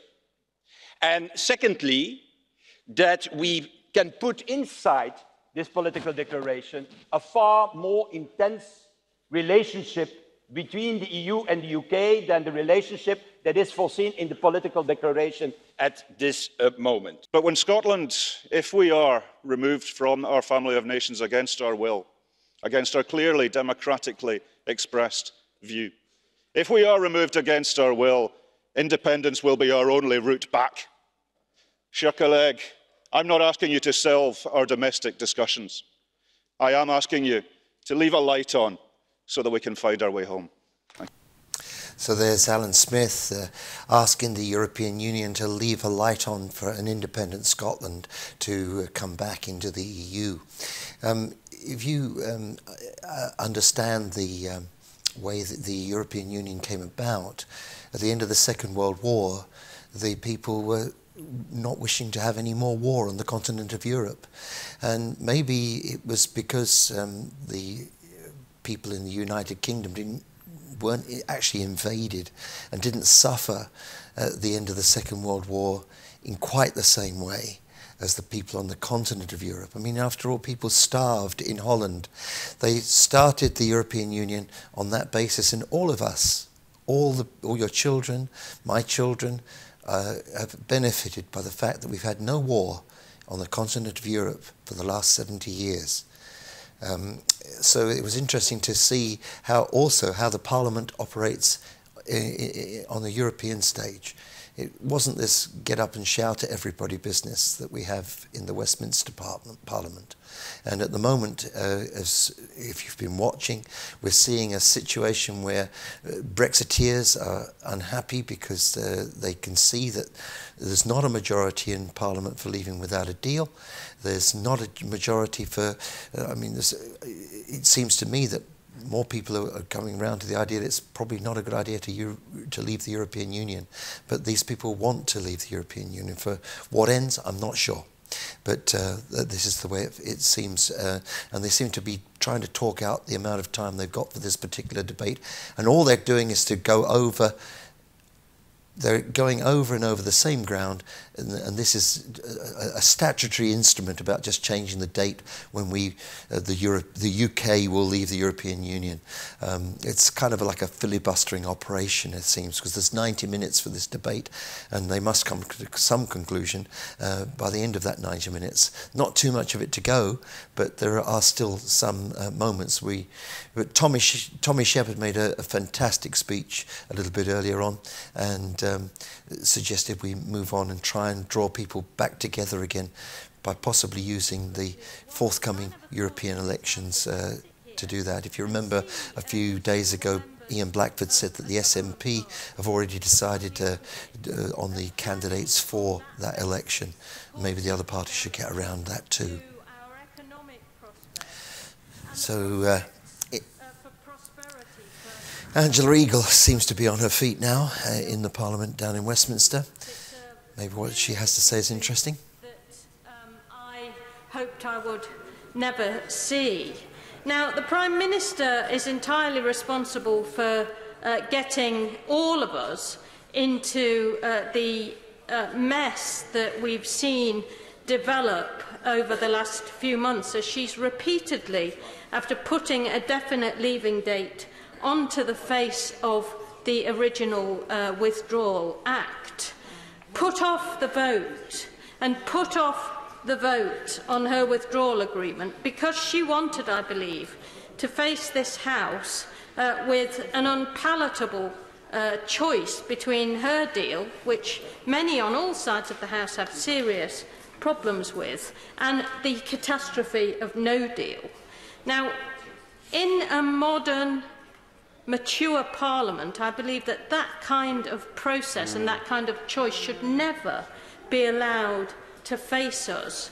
And whether we voted leave or remain, whichever side of the argument we were on in 2016, we should not have been put in that position. And it was the date on the face of what is now the Withdrawal Act that allowed the Prime Minister to have the leverage that she somehow thought would work to her advantage. She's now been forced to resort to the leverage that we hear happened at the 1922 committee tonight, where she basically said, "Back me so you can then sack me," and gave another date, the 22nd of May, for when she would announce her departure. So now we have, whilst the country's future is still in the air and not decided, the horrible, self-regarding spectacle of the next runners and riders in the Conservative Party to take to see who will inherit the poisoned chalice that the Tory psychodrama of Brexit has injected into the body politic in this country. So I believe that the Minister's SI today is an inevitable consequence of creating a false cliff edge which was put there for blackmail purposes, but which, because there still remain many, many sensible, responsible people on both sides of this House, we have expressed the wish that we will not allow the country to plunge over. And I just want to take this opportunity to say that the Minister is correct to bring the SI, and the Minister is also correct to surmise that this Parliament will not allow the choice to be the catastrophe Brexit of leaving with no deal, and we will not allow this Prime Minister or any future Prime Minister to blackmail this country with those appalling and disrespectful, dangerous tactics. So I support the Minister's SI tonight. I hope that in due course we will be able to perhaps have a much longer delay, start this process again and do it properly with some of the kind of respect that we've seen develop in the indicative votes debate that we've had today, and the cross-party responsible debate that we've seen begin to develop, which we all know should have happened in this country when the Prime Minister crossed the threshold of Downing Street 2 years ago. She's got the process exactly the wrong way round. There's been permanent damage done to our economy, our prospects, our prosperity, and more than anything else, our reputation in the world, because this Prime Minister has got this so disastrously wrong. And I hope that whoever is her successor, they will not take this place as a place that can be blackmailed like she has, and that they will not play Russian roulette with the prosperity and the future of this country. Anyone who decides that that is a reasonable way to behave does not deserve the honour of being our Prime Minister. Sir Bernard Jenkin. Mr. Speaker, I thought the Right Honourable Lady gave the game away when, amid all her hyperbole and rhetoric, she betrayed her desire for a much longer delay. That is what the Remain majority in this House really want. And I was rather shocked to hear the Honourable Member for Greenwich and Woolwich say that this measure should be entirely uncontroversial. He might not have been listening, but certainly millions of our voters have been listening, and they were expecting to leave the EU on the 29th of March. And this debate for them comes as a very great disappointment, because this order cancels exit day for the 29th of March. And the way the Council decision was agreed is exactly why people voted to leave the EU, as my Right Honourable friend for Wokingham set out. History will mark this day as the moment that this House decided to start to turn against the decision to leave the EU and against the mandate upon which most MPs in this House were elected. So far, oh yeah, there are exceptions. I'm talking about the 85% of MPs votes that were cast for pro-Brexit parties. And so far, the EU's withdrawal agreement has been rejected for good reason, not least because it is so far from taking back control. One point I agree with the Honourable Member for Edinburgh East over our laws, borders and trade. And in fact, if this goes through, that next time the Minister brings an order to this House to implement an EU directive or a decision or a regulation, there will probably have been no Minister sitting at the table in Brussels to agree that decision or even to be there to be outvoted. It will just be handed down through the withdrawal agreement. Now, Mr. Speaker, I've never considered myself a populist or a man of the people. But it is only those like me who will vote against this decision to cancel leaving the EU on the 29th of March, who are truly representing what the British people decided in the referendum. We are the real majority in this House, which are so sorely underrepresented by members of this House. I'm going to press on. But this House is now embarked on an unprincipled. This House is now embarked upon. The Tory party are a bit angry here. They're trying to eke this thing out. It's just a statutory instrument which has to be passed, really, so that we can change the date. And they're arguing about the legality of how it's been done and various other things. In the meantime, of course, we have to think about how Mrs May could bring her deal back. She has agreed that she will step down as Prime Minister, and for that she has now got the backing of Jacob Rees-Mogg and possibly more importantly Boris Johnson, who is obviously ambitious to be the Prime Minister in her stead. One way of doing that would be actually to prorogue Parliament. What the implications of that would be, I don't know. Proroguing Parliament would be to close the session, and then she'd have to open a new session, because John Bercow has said that she cannot bring her deal back to Parliament unless there's a substantial difference in this session. So if she had a new session, she could bring it back once more. And this is one of the things that, if you've noted all the way through this discussion, Mrs May is extremely knowledgeable about the ways and workings of this ancient institution of the Westminster Parliament. And we've had various different things come out. Erskine May has been used by John Bercow, and that was written many centuries ago. And Mrs May seems to know all the intricacies and ins and outs of everything that's going on. Maybe she knows them all. Maybe she doesn't. Maybe there are a few dark arts. I don't know if you are familiar with C.S. Lewis and his Lion, the Witch and the Wardrobe series, but there's the magic, and then there's the deep magic. And I suppose it's how deep a magic you know, which will get you through this. Coming back here to Scotland, and of course this is what we're interested here in Broadcasting Scotland. We want to give you the news from a Scottish perspective. So with all that's been going on today, our First Minister, Nicola Sturgeon, has made a comment. Brexit is not about Theresa May's future. It is about all our futures. And nothing the Prime Minister says about her position changes the fact that her deal is a profoundly bad one. And if Brexit ends up being forced through on the basis of a deal that no one supports, indeed a deal that is so bad that the PM has to promise to resign to get it through, it will make an already bad project even worse. For Scotland, this raises the prospect. I'd like to start by saying that having an extension to the exit day is a good thing. Yeah.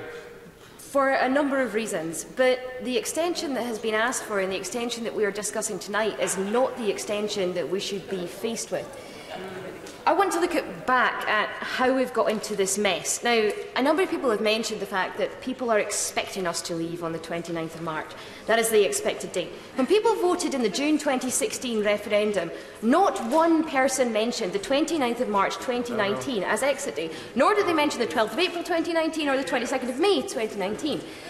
They voted on a proposition whether they should remain in or leave the EU. That was the proposition. No discussion was had about the actual exit date. The other thing is, while we're on this subject, nobody during that EU referendum expected that Theresa May would be Prime Minister. Sorry, the Prime Minister would be the Prime Minister.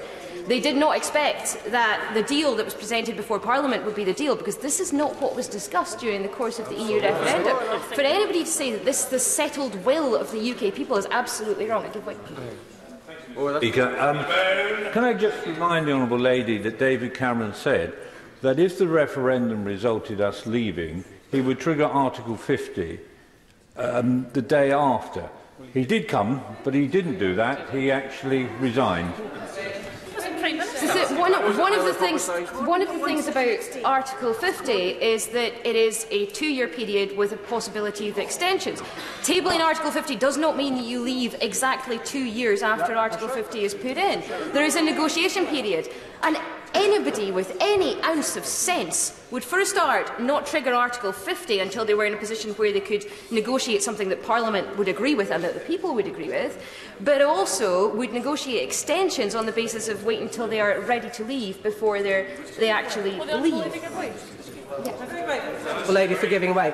I must say, Mr. Speaker, I'm not aware of David Cameron ever having said that he would trigger Article 50 the day after.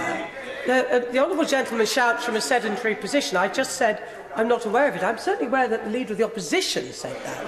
Yes. But could I ask the honourable lady, I'm sure she paid a lot of attention to the Leave campaign. Does she remember the Leave campaign making it very clear to the British people that we would not be leaving the European Union before a deal on our future relationship had been secured? And indeed, that absolutely has not been done by this government. The Right Honourable Lady is, as ever, absolutely correct in this regard. It is the case that people were promised a number of unicorns. It is the case that a number of people on those benches still believe that those unicorns exist and are wandering around waiting for them to emerge in vain. The problem is that those unicorns do not exist. They never existed. They were promises that were made to the people of these islands that could never, ever have been met. I want to discuss the red lines that have been presented along this way. One of the biggest issues that we have with this whole situation is the red lines that have been drawn up and have been adhered to with some kind of iron grip. So there was red lines that were put forward that created the Chequers Agreement. The Chequers Agreement, if anybody sensible had been in Prime Minister's shoes, they would have said the most important thing for our economy is to have a deal that protects services, because that is 80% of the UK economy. But what the Prime Minister did instead was she said, the most important thing for me is cracking down on freedom of movement. So I will do everything that I can in any proposition that I put forward to ensure that freedom of movement is cracked down on, rather than the economy is protected. So that was a ridiculous red line to begin with. The reason that we're in this situation over exit day, and it would be great if the ministers on the front bench could make this clear if there is any summing up at the end of this, the reason that we're in this issue over the exit date is because of the Prime Minister's ridiculous red line about the EU elections. It is absolutely ridiculous that it should be laid down that we refuse to take part in the EU elections. We are ready and willing and able to take part in these EU elections, and I think we would do rather well in those elections, in fact. And I agree with my honourable friend from Edinburgh East that actually UKIP would see a number of votes reduced and a number of seats reduced. And I was a bit shocked to see the member from Vauxhall earlier suggesting that the Labour Party should be courting those UKIP votes and trying to get those people who used to vote UKIP and now vote Labour to stay on board, because frankly there's a lot of those votes that I would rather not have if I was given that option. Now, I want to talk about the government's lack of preparedness in this. The Secretary of State for Scotland this morning suggested that the Scottish Government had not embraced Brexit and was not therefore prepared for the Prime Minister's deal to happen in the event of Brexit. But the UK Government is also not prepared for Brexit. That's why they're having to ask for an extension. Even if the Prime Minister's deal had been approved or was approved this week, they're still not prepared for that Brexit to happen. Mr. Speaker, I sit on the European Statutory Instruments Sifting Committee. The Statutory Instruments Sifting Committee did not meet this Tuesday because there were no proposed negatives for it to discuss. It's not proposed to sit next Tuesday because there are no proposed negatives for it to discuss. I've been asking, does this mean that there are no proposed negatives left? But apparently what it means is that we're not getting a recess, and that in fact this committee will sit the week after and we'll discuss the proposed negatives during that week. The UK Government has failed at every opportunity to prepare adequately. It has set absolutely unreasonable red lines. What it should be doing now is going to the EU and saying, We need to have a longer extension so that we can adequately prepare. We are happy to take part in the EU elections as a result. And my preferred position is that we should have a people's vote. So there is a clear option given to the people. They can choose between the option of remaining in the EU or whatever deal this House thinks that it would like to put to them. Yes. I thank the honourable friend for giving way. She's making an excellent speech and summing up brilliantly just the exact guddle that this Conservative government has got itself into. And is it not the case that it's the worst kind of loser that blames its opposition or its opponent for its own mess? And this government is not only completely screwing up the Brexit negotiations and the whole of the UK, but it is asleep at the wheel in government and cannot even replace its disability minister, offending and not properly representing people with disabilities across the UK. It is utterly shameful. My honourable friend is absolutely correct. This is a complete and total mess. Not just over things like not being able to replace the disability minister. I understand that the Prime Minister has lost 28 ministers. The previous 3 Prime Ministers have reached about a combined total of losing 28 ministers during their time. The last issue that I want to raise, Mr Speaker, is the issue of the fact that EU settled status is not sorted out. People's jobs, people's livelihoods and people's living standards, people's lives are being put at risk by the decisions and the lack of preparedness by this government. But we will be supporting this SI, we will be supporting the extension, but it should be a longer one. Thank you. Mark Francois. Thank you, Mr Speaker. I'll try and be brief so that my friend Wantage can get in too. I'll have a go. So there's again another very, very powerful speech from the SNP, Kirsty Blackman, and she's talked about many...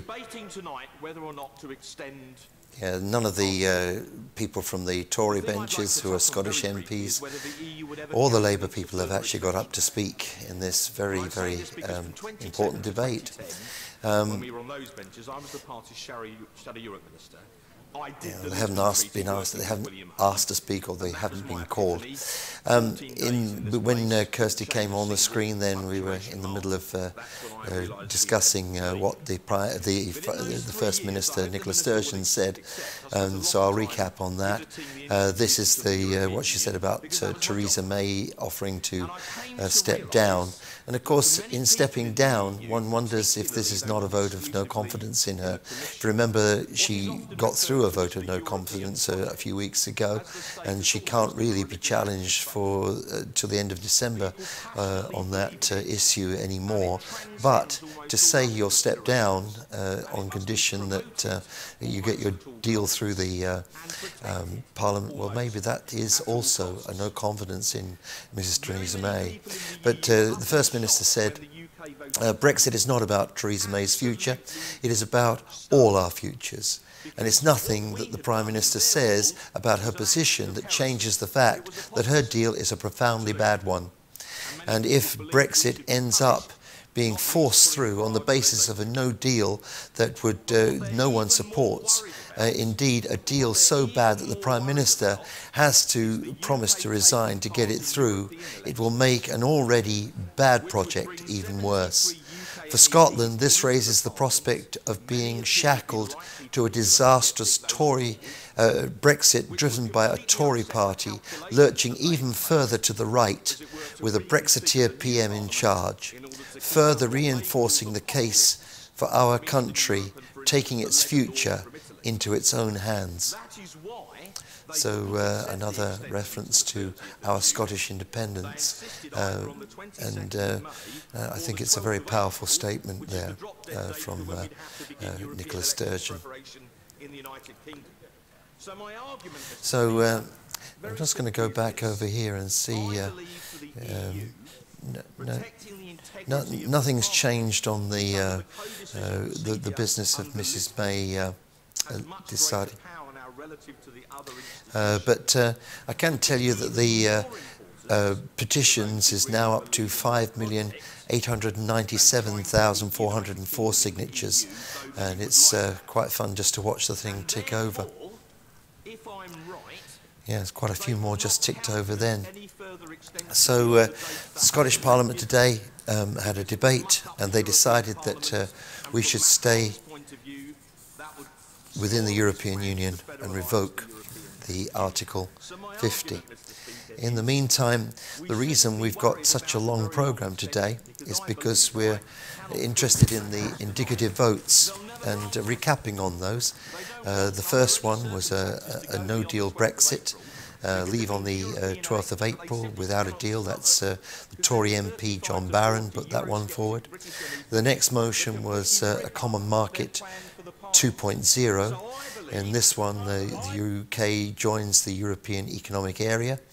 Remember, yesterday I told you that the Prime Minister of Norway was not keen on that because she said that the UK had messed up things with the EU and she wasn't wanting them to come and mess up the EAA in the same fashion.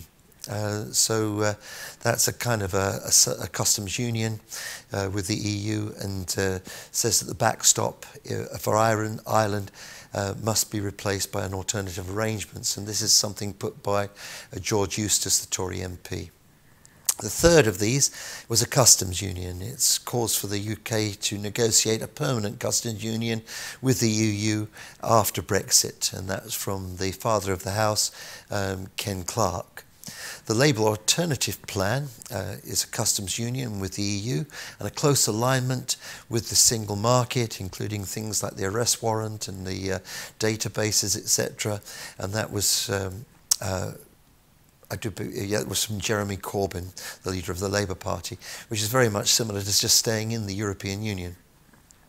The next one was the Joanna Cherry motion, which was to revoke Article 50, cancel Brexit if the UK gets within days of leaving without a deal.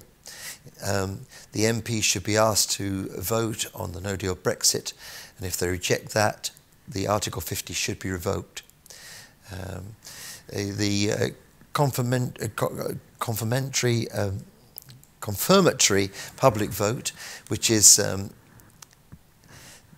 the Parliament cannot ratify, or if Parliament cannot ratify or implement an agreement on the UK's withdrawal in the future relationship, then it should be handed over to a public ballot.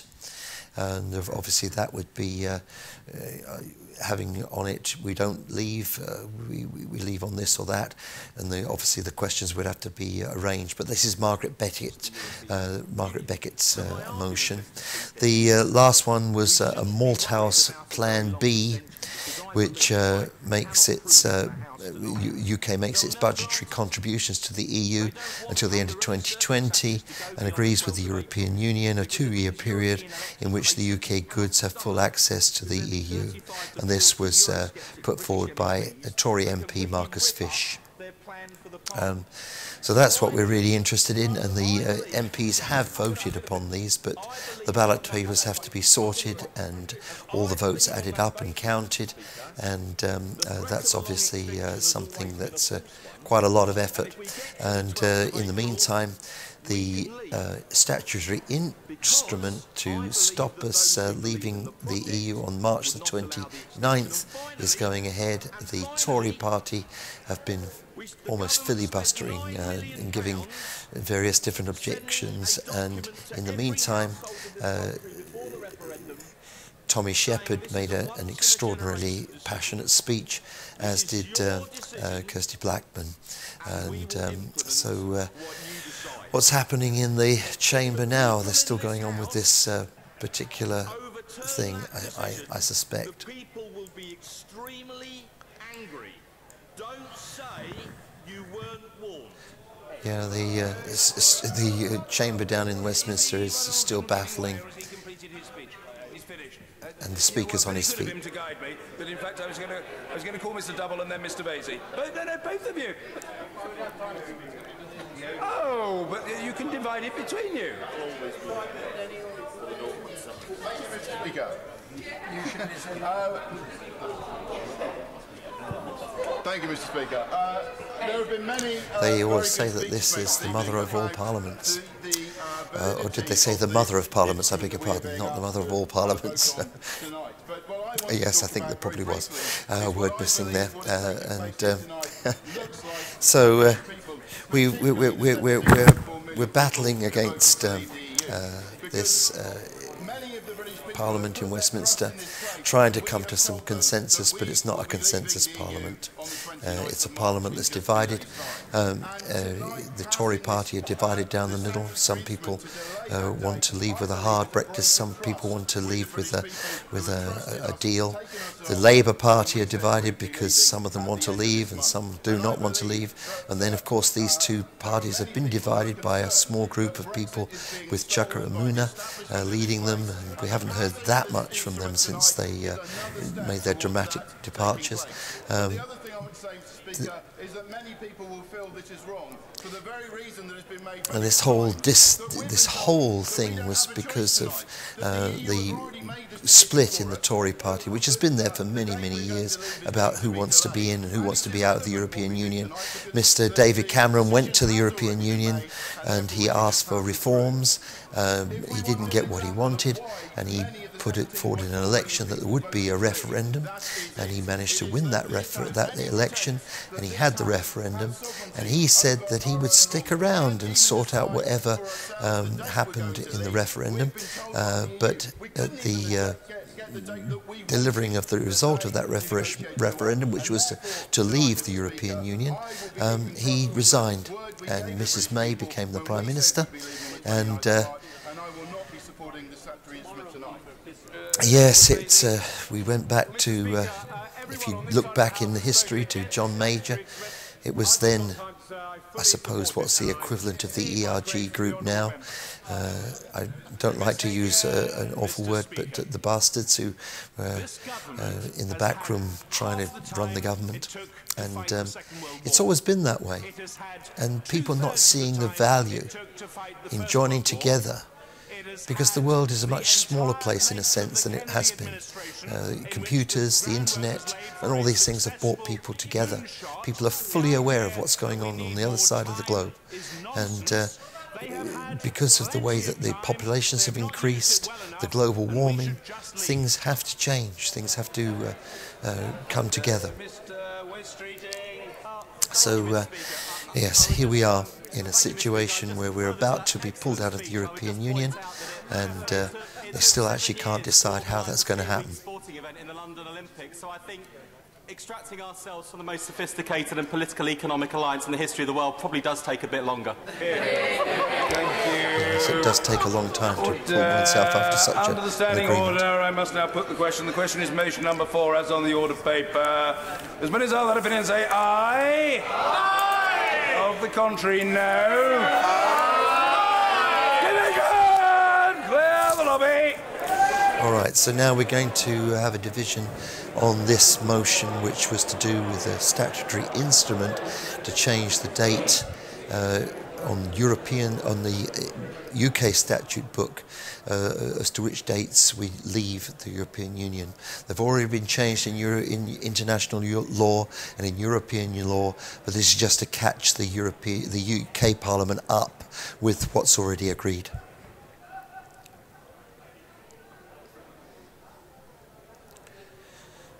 So now we've got people looking quite weary, not rushing out of the chamber to the lobbies. Someone looking at their mobile phone there.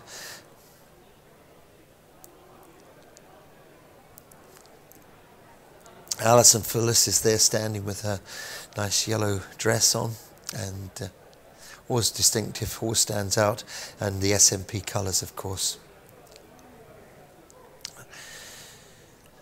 It's difficult to know what to say about that last debate. I mean, obviously, the Tories are very unhappy that Parliament overall doesn't want to leave the European Union without a deal. It's a little bit like people, well, the Waynes stamping their feet up and down in the supermarket.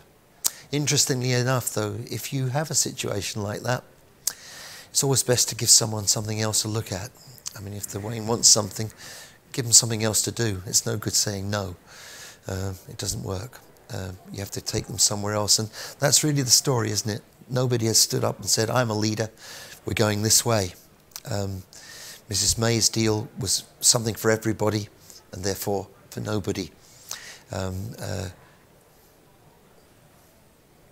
it didn't satisfy anybody because it was for everybody and nobody at the same time.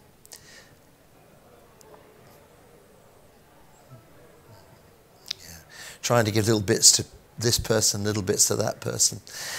It doesn't actually work, does it? We need someone with an alternative, and there really has been no alternative. In saying to people that the World Trade Organization rules will apply means actually really nothing. As we've seen, the European Union was not really fully understood by the people who took us into this Brexit. They didn't understand. Order. The question is motion number 4 as on the order paper. As most other opinions say aye. Aye. Of the contrary, no. Tell us for the ayes, Mike Freer and Joe Churchill. Tell us for the noes, Mr. Peter Bone and Mr. Philip Hollowbone.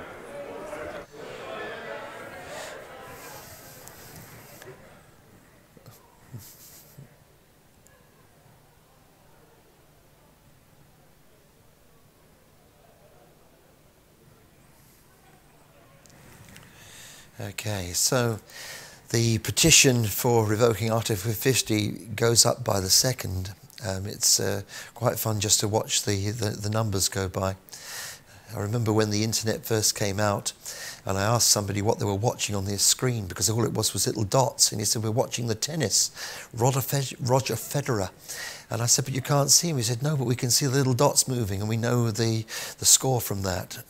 I didn't understand it, but I can understand this. 5,898 and 336 signatures on the petition to revoke Article 50. And the ERG group, there's still not enough of them to get behind Mrs May's deal, but Boris Johnson and Jacob Rees-Mogg have agreed to get behind it. We're waiting now to hear the results of the motion to change the date of leaving the European Union.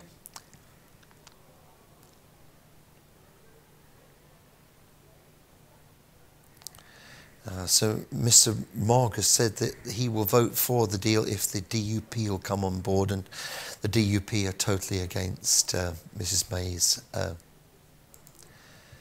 Yeah, they might abstain, they might vote for it, but it's highly unlikely for them to vote for that. It's not what they feel is in their interests.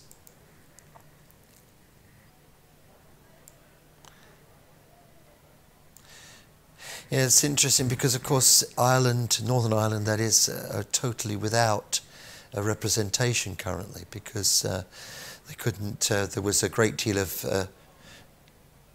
there's a great deal of distress about Arlene Foster's renewable energies thing, where lots of money went missing and round the corner up the pole, and that was a cause of a dispute there between the Sinn Féin members, and the devolved Parliament at Stormont hasn't been sitting for, I think, well over a year now. The country's been run by civil servants, but of course they can only run on the law which has been provided to them by Stormont. And indeed, until new laws are passed, Brexit is an extraordinarily difficult thing to cope with by civil servants. They don't have the legislation to deal with those issues.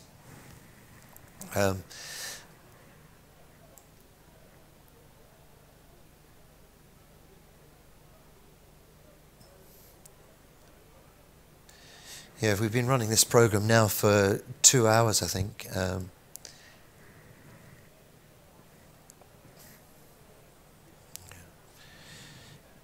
And of course, we had no idea how long this program would run tonight. We were keeping it all to Brexit material, but there's an interesting prospect that should Brexit happen on the 12th of April, how will the Northern Irish civil servants run this extraordinary situation of falling out of the EU without a deal?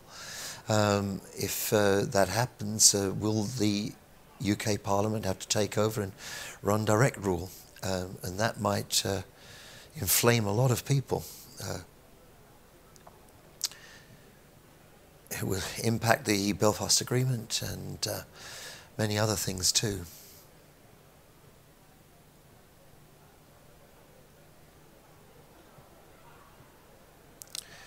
And of course this would lead the people in Southern Ireland to ask for a border poll, which is part of the Good Friday Agreement, I think.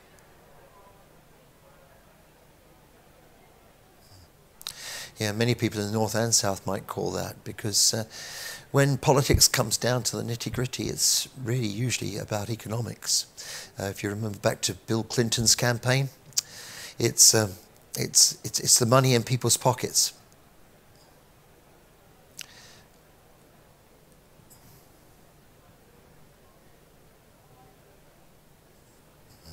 If direct rule were to come back, then you're breaking up the all these agreements, the Good Friday agreements, the Belfast Agreement, and that would be very, very unpopular, certainly in the Irish Republic, and with many people in the northern part of Ireland too.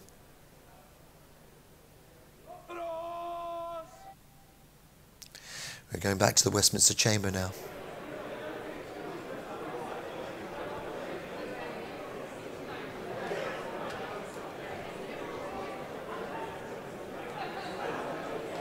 Certainly heard the Speaker shouting order then, or something anyway. It's a very distinctive voice. Certainly the Chamber's filling up with people.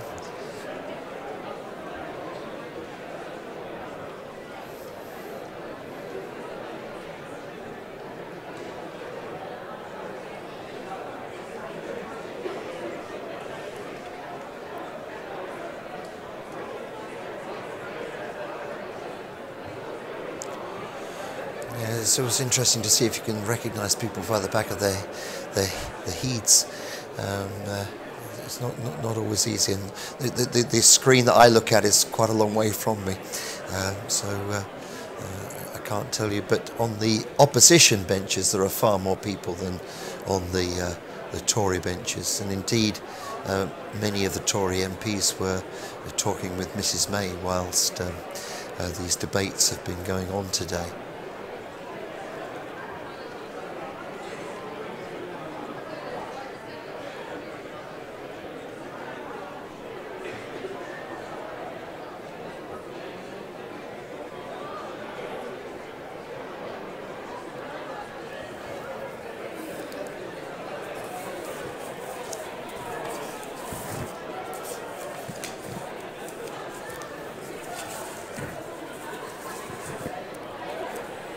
Yeah, these indicative votes they've been doing today, there's giving parliamentarians the options, taking the order paper away from the government, which is an unusual thing.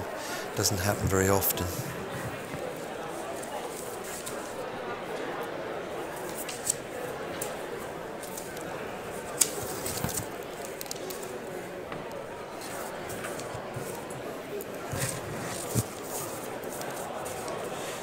So the question is, will Theresa May bring her bill back before the House before the end of the week? Will she be able to bring it back? Will John Bercow allow that? Will she make sufficient changes in and around it to make that possible? Well, she can't make changes in it because that's not a possibility. Well, she can't go back to Europe because they've told her that the deal is closed. They won't open it again. Going back to what Ian Blackford said today, Ian Blackford, MP, has said Theresa May must change her course and prevent a Brexit disaster. It is increasingly clear that the cost of this Prime Minister will pay to force a disastrous deal through is a price of her departure. Yet again, another Tory Prime Minister is willing to ride off into the sunset and saddle us with a crisis in the UK and an extreme right Brexiteer in Downing Street. Does the Prime Minister feel no sense of responsibility for what she is about to do? The Prime Minister can still change course. It's not too late. On Saturday, I joined opposition leaders and 1 million people to demand a second EU referendum. 6 million people have signed an online petition demanding the Prime Minister rethink her strategy. And today, this House will give her a way out, a chance to prevent disaster. Will the Prime Minister finally respect the will of Parliament, or will she continue to allow Scotland and the rest of the UK to be held hostage by the extreme right of the Tory party and the DUP?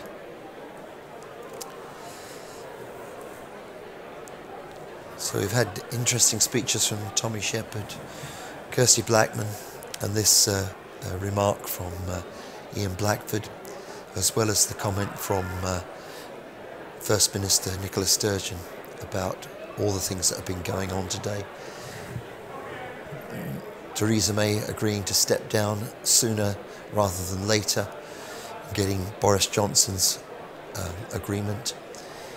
And then one must wonder, if she does step down, and if Boris Johnson does supersede her, what the situation will be then. More chaotic? Less chaotic? Who can tell? But it's certainly chaos currently. And right across Europe, people are looking at this and wondering what's going on, what's happening. Still, there's no clarity on any of this.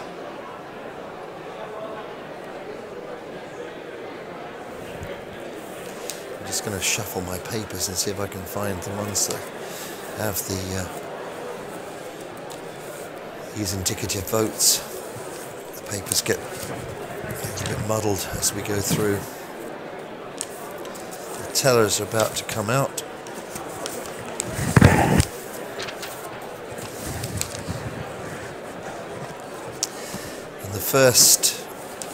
This first vote is to do with the statutory instrument. This is not to do with the indicative votes.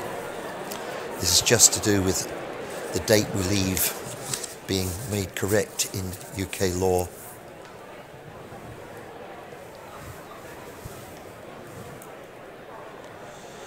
So the House is filled up. Everybody's come out of the bars.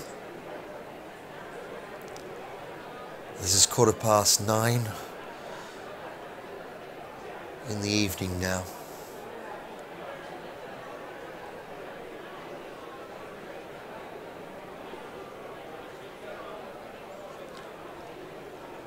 I'm always encouraged by the eloquence in which the SNP members of Parliament managed to speak, and their full grip of the information and the understanding of what they're talking about.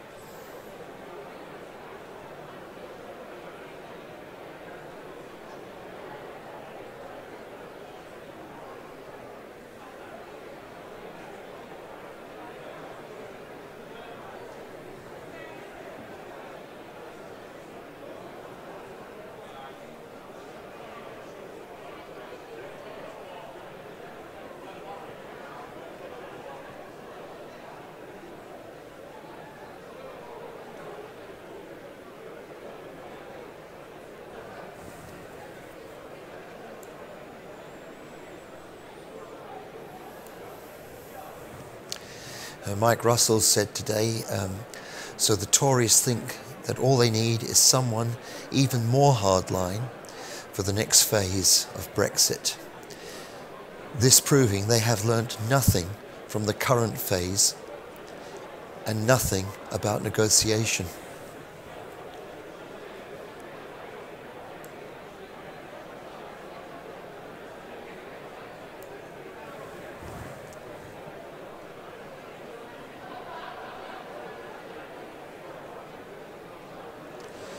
Mike Russell also said, here's a prediction.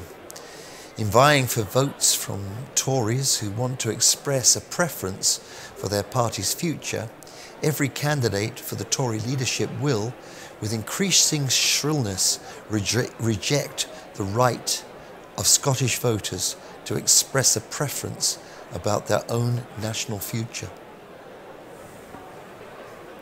I think that we can safely be assured that Mike Russell's prediction will come true.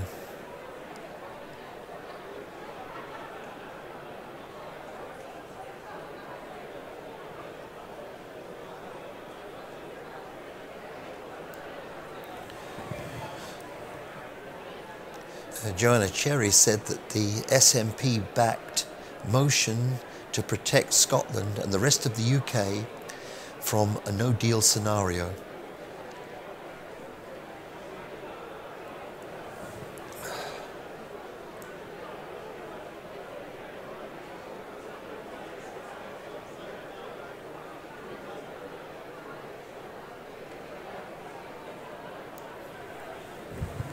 And while we've been dealing with all this Brexit stuff, of course, the world has gone on around us with many stories which we haven't had time to cover tonight because of watching all these things in the Parliament.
There's a message. Hang on, we're going to listen to John Bercow now.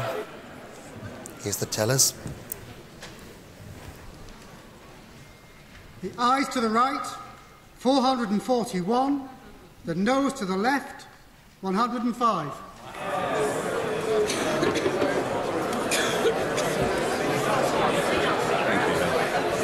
The ayes to the right, 441. The noes to the left, 105. So the ayes have it. The ayes have it. Unlocked. Order. I will now suspend the House until the outcome of votes on motions. Let me advise the House. Let me advise the House that it was very much the hope of our extremely dedicated professional staff that they would be able to provide the results of the indicative votes to be announced immediately after the result of this division, but that has not proved possible. I don't expect the suspension to be very long, but I will suspend the House until the outcome of votes on motions relating to the United Kingdom's withdrawal from and future relationship with the European Union are available. The division's bell will be rung 2 minutes before the House resumes.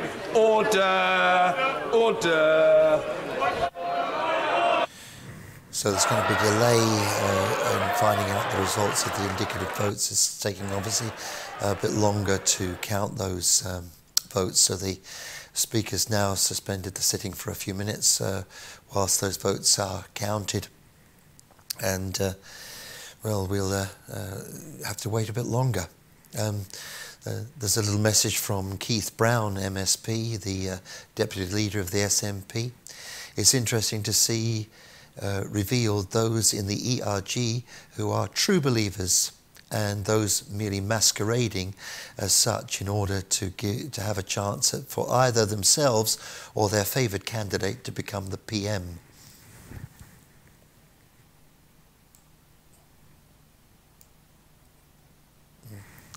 Yeah, so there's 105 people voted not to change the date of the departure from the European Union, but of course the majority did vote for it. So those date changes will now be in the statute book.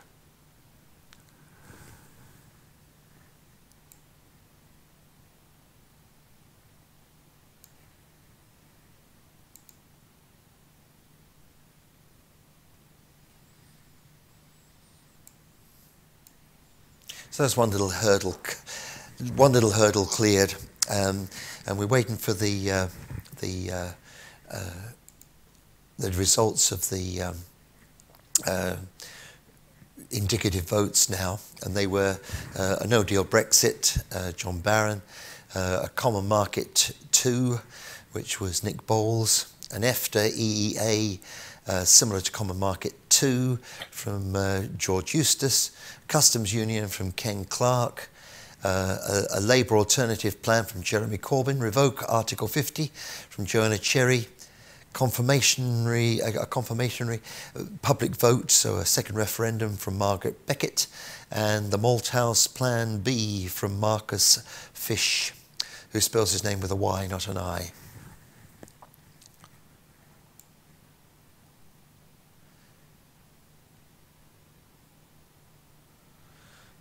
So,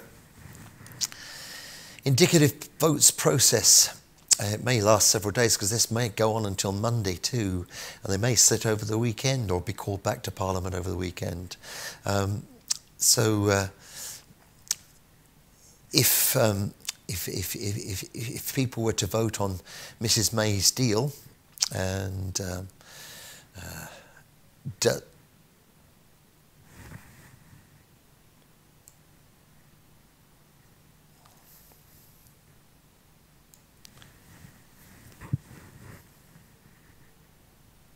so maybe let's go and look at these indicative votes again. So there was 105 people who voted against changing the date of the exit from the European Union.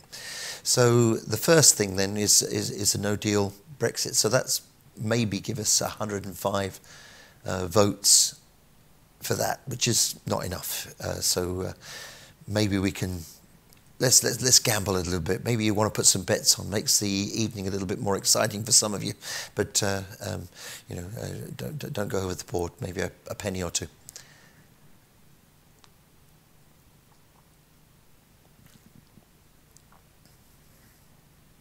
So the last one, the Malthouse B plan. Well, that's really a no-deal Brexit as well, That's the last one in this list that I'm reading. It says the Malthouse B plan. This is what another organisation have said.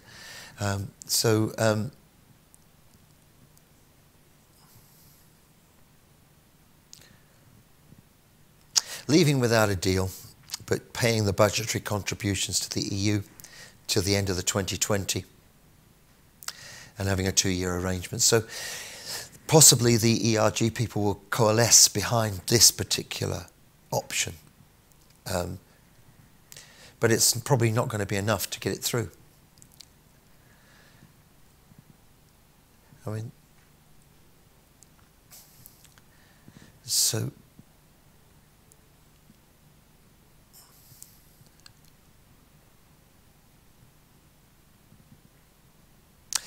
yeah, I mean, there's a good chance that a lot of people will back a second referendum. And there's a good chance that quite a few people will go for a revoking of the Article 50. Jeremy Corbyn's alternative plan? Well,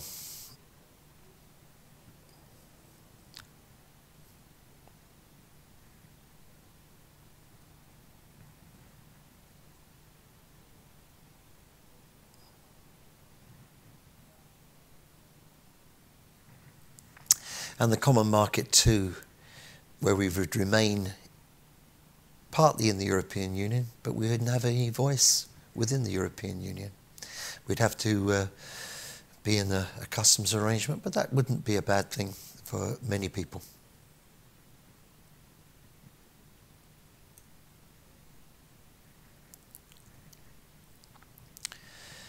Yeah, so George Eustace or Nick Bowles maybe. Oh, it's all up for grabs. Who knows what's going to happen? Would you be on the edge of your seat still after 2.5 hours of this wee programme we've put on for you tonight? Yeah. The DUP won't go for Theresa May's deal, and of course there's still no real prospect of her bringing it back to the Parliament unless something drastic happens to it. I think from the EU's side, they don't really want us to leave. It's going to cause enormous disruption over Europe, not only in the UK. It's going to diminish incomes across the European Union, as well as us in the UK. As I say, I was emailing with a pal from Germany, who's a very interesting man, very influential man, and nobody on the European Union wants this to happen. But the Brexit arrangements have all been made for a no deal within the European Union. I wonder if the UK government have got everything together for us here. And certainly there was a suggestion when Kirsty Blackman was speaking, but I do know that the Scottish government have been sitting with Nicola Sturgeon heading up the resilience committees and all the different things. But as Mike Russell said to me, there is no possibility that we can mitigate every circumstance.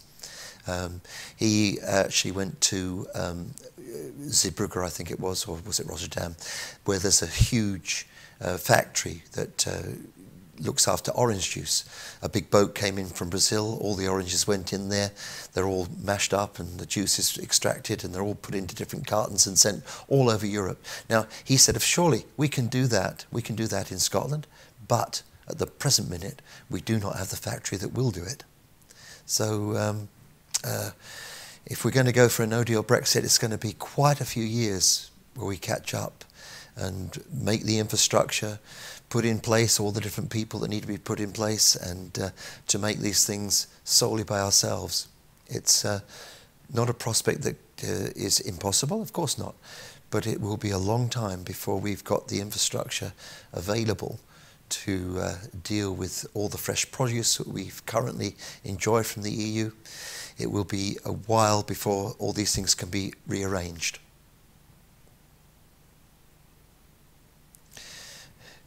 Also, if some of you were watching the other day, we had a wonderful farmer, Day Tucker, and she was talking about how innovative Scottish farmers can even grow tiger prawns on farms here in Scotland now. And of course, with all the excess energy we have from wind power and solar power and wave power, it is possible to set up just about any polytunnel to grow just about anything if you've got the right resources and the time and the money to put it all together. But to grow certain crops immediately, I mean, melons don't grow too well in Scotland. Of course, with global warming, we are being able to produce more foods in Scotland than we could before, but there is a limited range. Day actually told us that Scotland can be self-sufficient in food, but overall the UK cannot. We import between 30 to 52%, depending on different people that you read. And it's a lot of food. Imagine people going into the supermarket. Imagine yourself going into the supermarket. You don't find the lettuce and the cucumbers or whatever it is, so you need something else to eat. So therefore you substitute. And once substitution starts to happen, there becomes a shortage in that particular food item, which would be normally bought on a different level. Norway is a particularly interesting country when we talk about Scotland. It had oil when we had oil here in Scotland, but the difference has been that the Norwegians immediately set up a sovereign wealth fund, and they have put, it has to be invested, all the money in that sovereign wealth fund has to be invested abroad, and it means that money comes back into Norway constantly. And the level and the lifestyle that the Norwegians enjoy is quite remarkable. I've had the good fortune to visit Norway on a good number of occasions, and I was there just a couple of years ago. And it is extraordinary, the beauty of that country, which is on a par with the beauty of our wonderful Scottish countryside. But the infrastructure is quite amazing to look at too, and to enjoy. We went into an enormous, great big concert hall, for example. These things, and often people will say to me, and they said it about Switzerland because that's another country I know very well, but things are so expensive. But the difference is that people get paid enough money to afford those prices. And it's not that people go without, because people pay to enjoy the things they enjoy. And that's not just luxuries, that's enjoying the day-to-day food items which we wish to have, and the public services that we wish to have. And it's a different thing that they've set up in Norway. And maybe you could find, if you search on the YouTube, some videos about that. It might be quite interesting for you to take a look.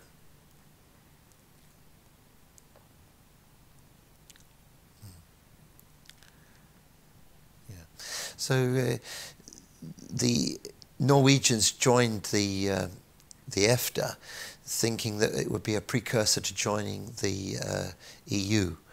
But things have changed, and they seem to be quite happy in the EFTA arrangement. They haven't. They don't have any input on the rules, but they enjoy the membership and the advantages of being within the European family. And they don't use the euro, which is another thing that is often said. In fact, there was an argument between Ian Blackford and a correspondent from the Sky News programme the other day. But there was a different argument. But the Norwegians do not use it. They use the Norwegian krona. And of course they have a king and many high mountains. There's not much space actually in Norway where there's flat enough ground to build houses and everything, but people generally have a house out by the seaside where they go at the weekends and stuff, and they keep an apartment in the towns. And like many other people, they work hard and they enjoy their lives.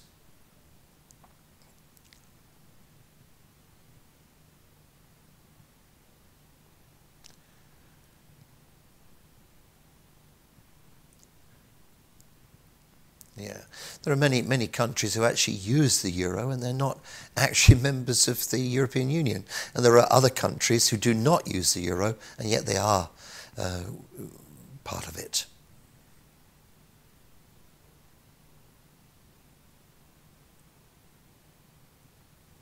Exchange rate mechanism. You have to join the exchange rate mechanism in order to get yourself into the euro, but that's not obligatory.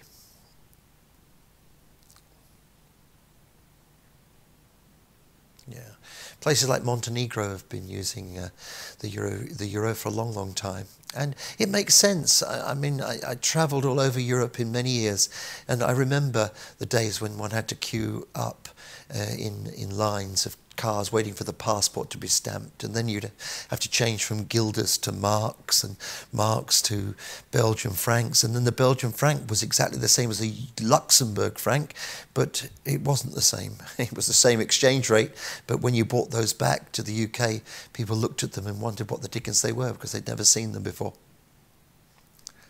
That's right, and of course you always ended up with a pocket full of change and then of course on Sundays you'd find yourself in a place, Germany maybe, and you'd run out of German marks, and you needed to go to a hotel in order to get them changed, and that cost you an arm and a leg because the exchange rate wasn't what you would have found at a bank. All these things are things that have been ironed out and made so simple, and yet we want to complicate them again. Yeah, of course the travelling too is we've heard that there need to be permits for the truck drivers to go across Europe, and there aren't so many of those to be issued. And then there are the green cards for travelling across Europe, which mean that you can go anywhere with your car with a UK licence plate, but but the European green card insurance system will have to change, and also your permit to drive around Europe will have to have an international driver's license, which you had to have back in Spain back in the day. You had to have and also for Italy, as I recall. And in Spain, you also had to put an abonnement. You had to have your insurance company had to guarantee a certain amount of money for the Spanish authority should you be in trouble on the Spanish mainland. Yeah, you couldn't travel in Europe without a green card, and yeah, for your motor insurance back in the day. But maybe we go back to those days. But it's always difficult, isn't it, to move backwards.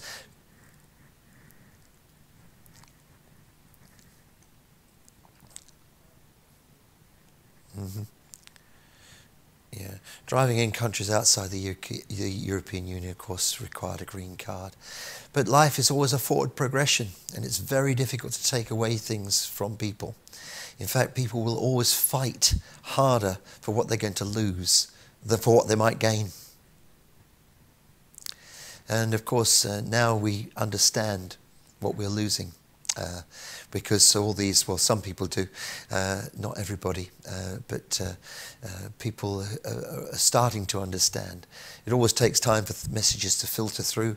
You know, any product takes a long time to sell, and we have to then keep selling it. But the idea that we're going to be losing something that's good is finally seeping through into the general population.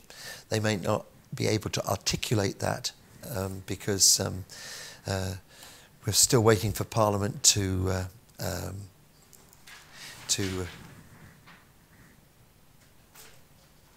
we're still waiting for Parliament to bring back the votes. Or the Speaker was very complimentary about the people who work as staff. But I can tell you that this petition, the number of votes is nearly at 6 million now. 100,000 more signatures, just less than 100,000 more signatures, and it will hit the 6 million mark. The European Commission have said it's published 90 preparedness notices, 3 communications, and it set out 19 legislative proposals in order to deal with the possible consequences of a no-deal Brexit.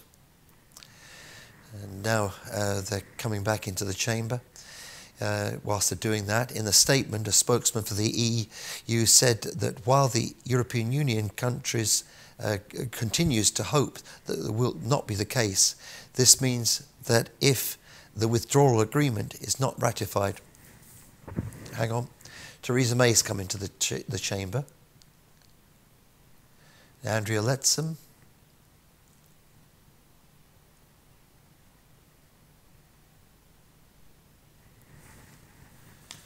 Okay, so in a statement, the spokesman said that while the European Union continues to hope that will not be the case, this means that if a withdrawal agreement is not ratified by Friday the 29th of March, a no-deal scenario will occur on the 12th of April. Order! Order! I can now announce the result of today's recorded votes on motions relating to the United Kingdom's withdrawal from and future relationship with the European Union. In respect of Mr. Barron's motion B, brackets no deal, the ayes were 160, the noes were 400, so the noes have it. In respect of Mr. Nicholas Bowles' motion D, Common Market 2.0, the ayes were 188, the noes were 283. So the noes have it. In respect of George Eustace's motion H, EFTA and EEA, the ayes were 65, the noes were 377. So the noes have it.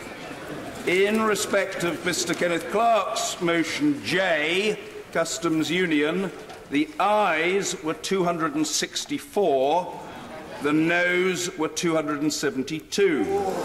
So the noes have it. In respect of the Leader of the Opposition's motion K, Labour's alternative plan, the ayes were 237, the noes were 307. So the noes have it. In respect of Joanna Cherry's motion L, revocation to avoid no deal, the ayes were 184, the noes were 293. So the noes have it. In respect of Dame Margaret Beckett's motion M, confirmatory public vote, the ayes were 268, the noes were 295. So the noes have it. In respect of Mr. Marcus Fish's motion O, contingent preferential arrangements, the ayes were 139, the noes were 422. So the noes have it.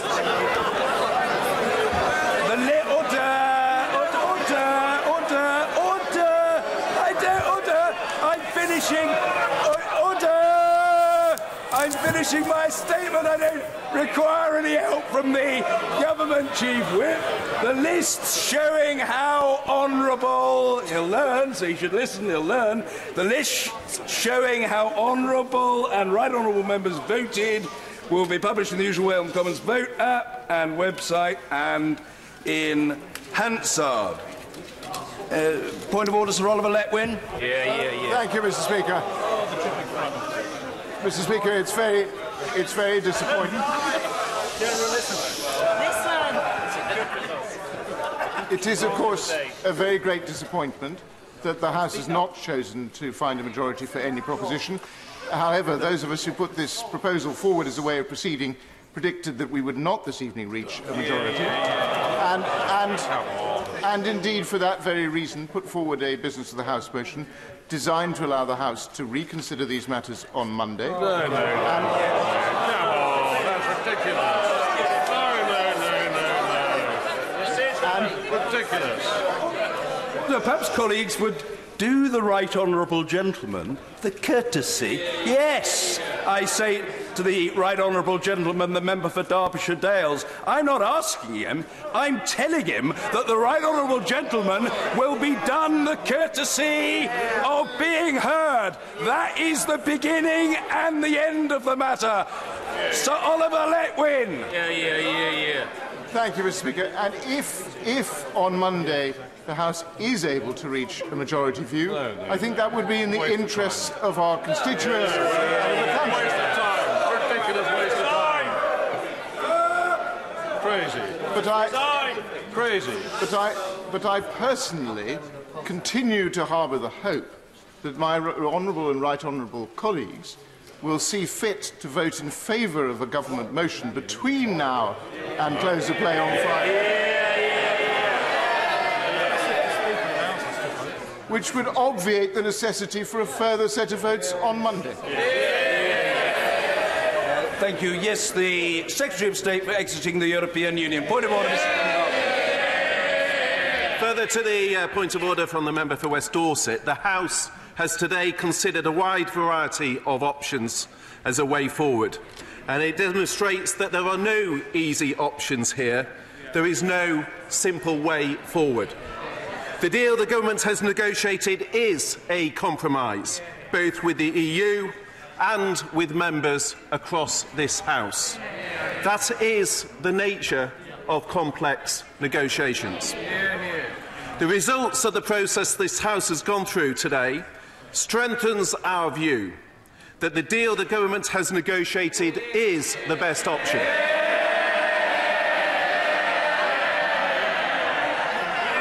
Furthermore, Mr. Speaker, must be heard. The Secretary of State. Furthermore, Mr. Speaker, although this was not a significant feature of today's debate, any deal must include a withdrawal agreement. It is the government's firm wish to get the withdrawal agreement approved by this House, and I urge all members, no matter the view on what the future relationship should be, if you believe in delivering on the referendum result by leaving the EU with a deal, then it's necessary to back the withdrawal agreement. If we do not do that, then there are no guarantees about where this process will end. It is for that reason that I call on all members from across this House, in the national interest, to back the Prime Minister's deal.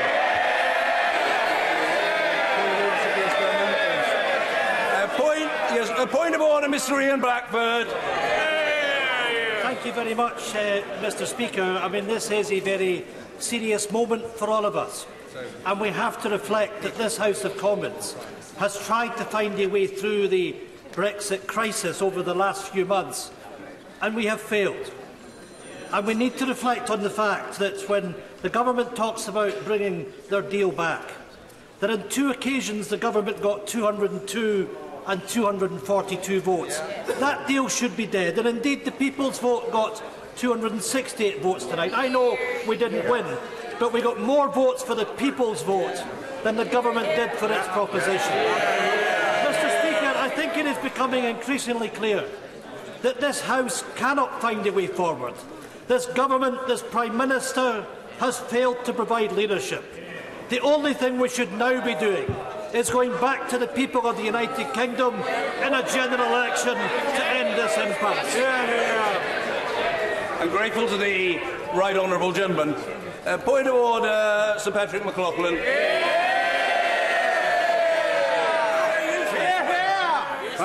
Thank you very much, Mr. So, Can you confirm all the indicative votes were voted down. There was no agreement on anything, not one agreement. So the House is completely divided on every issue. And Stephen Barclay said that the only thing to do is to accept Mrs May's deal. Then Ian Blackford said that the idea of having a people's vote got more votes for it than Mrs May's deal got for it before. And he then called for a general election. The situation, therefore, is that Mrs May will somehow try to bring her deal back. The European Union say that if her deal is passed by this Friday, then we get until May the 22nd. If it's not, we're out of the European Union without a deal on the 12th of April. So Monday, they could rerun what they've done today. Anna Soubry is going to speak. Point of order, Anna Soubry. Mr. Speaker. So, Mr. Speaker, as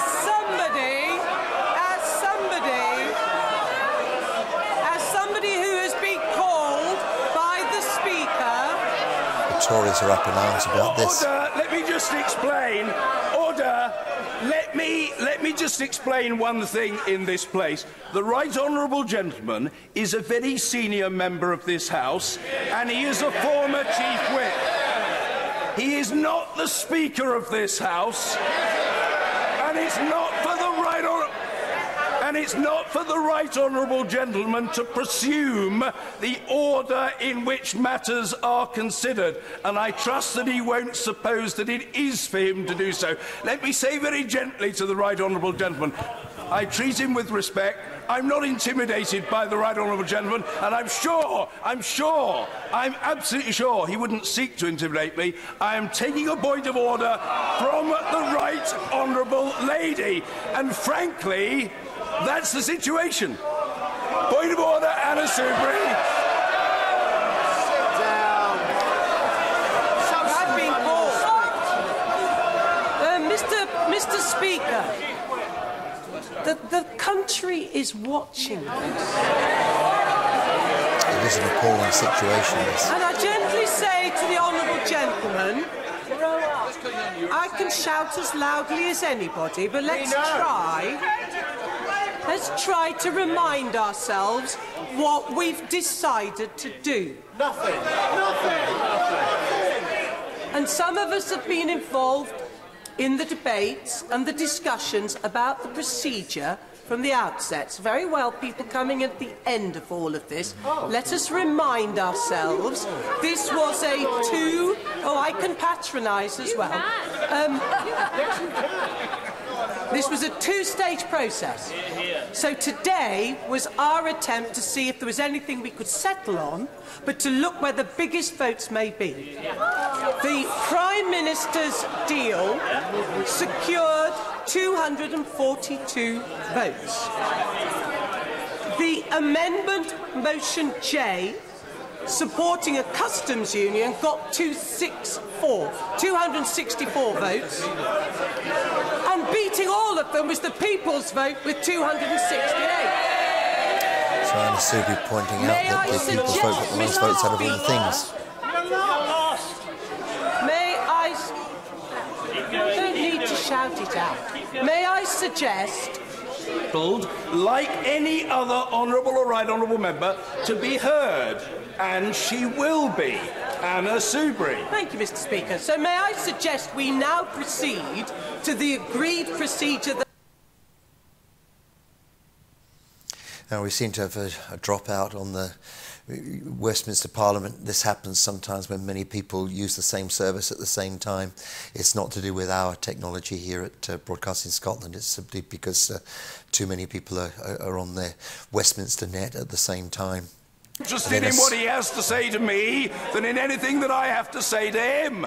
But the simple fact of the matter is that a process has been decided upon. It may well be that it does not suit the palate of the right honourable gentleman. Two-stage process in trying to find if there was it may well be what the common things were, what was the most supported thing, and the most supported thing out of all the things so far has been a People's Vote. Colleagues, but I repeat, I don't think he really wants much of a response from me. I respect the right honourable gentleman greatly, as he knows. I've heard what he said. The House has heard what he said. So Speaker John Burke is trying to keep order. I will hear from a former leader of the House of enormous experience and who had a motion before us today. Point of order, Dame Margaret Beckett. Dame Margaret Beckett. Thank you, Mr. Speaker. I'd be grateful if you could just correct or confirm my recollection. I don't know what anybody else expected, but I did not necessarily expect any motion to carry a majority today. Certainly not the one that I proposed, which, if I recall, has probably had almost the identical result to the one that it had the last time it was moved in this House. My understanding of the procedure instigated by the Honourable Gentleman for West Dorset was that we would first let 1,000 flowers bloom and see where we went, and that would expose some things which had perhaps little support, and that then we would seek to proceed to see whether ranking things in an order of importance made a difference. And I have to say to the Secretary of State, I thought it was somewhat extraordinary for him to come to the dispatch box and say this proves that the only thing to do is to go ahead with the Prime Minister's motion, which got less votes than many of those that have been before us tonight. So perhaps you'll tell me, sir, whether my recollection, which seems to differ from that of some colleagues, is reasonably accurate? Yes. Dame Margaret Beckett has put the thing in order. It is not for the chair to adjudicate on the merits of the arguments, and I have not sought to do so. What I did seek to do, which I thought it was proper for the Speaker to do, was to facilitate the House by selecting a wide range of motions expressing different points of view, and allowing those that is the most influential of these motions has been putting it back to the people, a people's vote. And I think that is borne out too by the revoking Article 50 petition, which is now just under 6 million, and the huge turnout in Westminster on the weekend, where our First Minister spoke to the crowd and they were absolutely silent and listened to what she had to say, which is something, because that's our Scottish First Minister. So, I don't know, we've been here a long, long time, and I don't know if anyone has been here since 7 o'clock with us. If you have, you deserve a gold medal, and if you write to us on a postcard, I'm sure we'll put it in the post to you. But thank you very much for listening and watching us this evening, and the programme will continue. Westminster Live will continue, so if you want to continue to watch Westminster, you just have to do that. I'm going to leave you now. I think it's Wednesday. At least it was Wednesday when we came in here.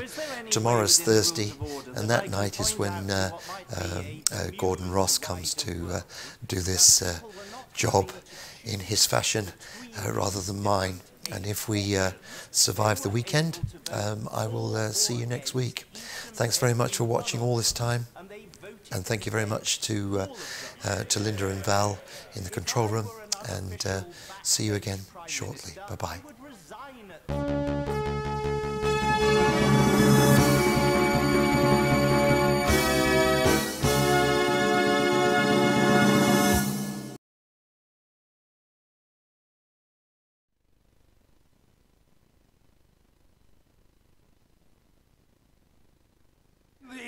Right Honourable Gentleman Member for New Forest East for precisely the same length of time, virtually to the day, that I've known the Right Honourable Gentleman, the Member for Rayleigh and Wickford.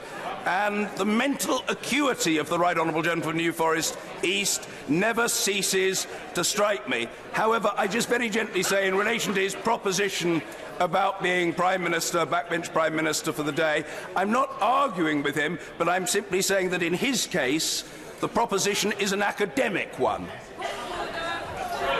Yes, I'm coming to... Yeah, oh, very well, I'll indulge the Right Honourable Gentleman. Point of order, Sir Patrick McLaughlin. Well, thank you, Mr. Speaker, because you interpreted my earlier attempt of a point of order to argue with you. Point of order, Sir Patrick McLaughlin. Well, thank you, Mr. Speaker, because you interpreted my earlier attempt of a point of order to argue with you. I was not attempting to argue with you. I was seeking to get a point of clarification. Because the clarification is this. I do find that these points of order that we've just had, I do find the most amazing thing is nothing has been said from the opposition front bench.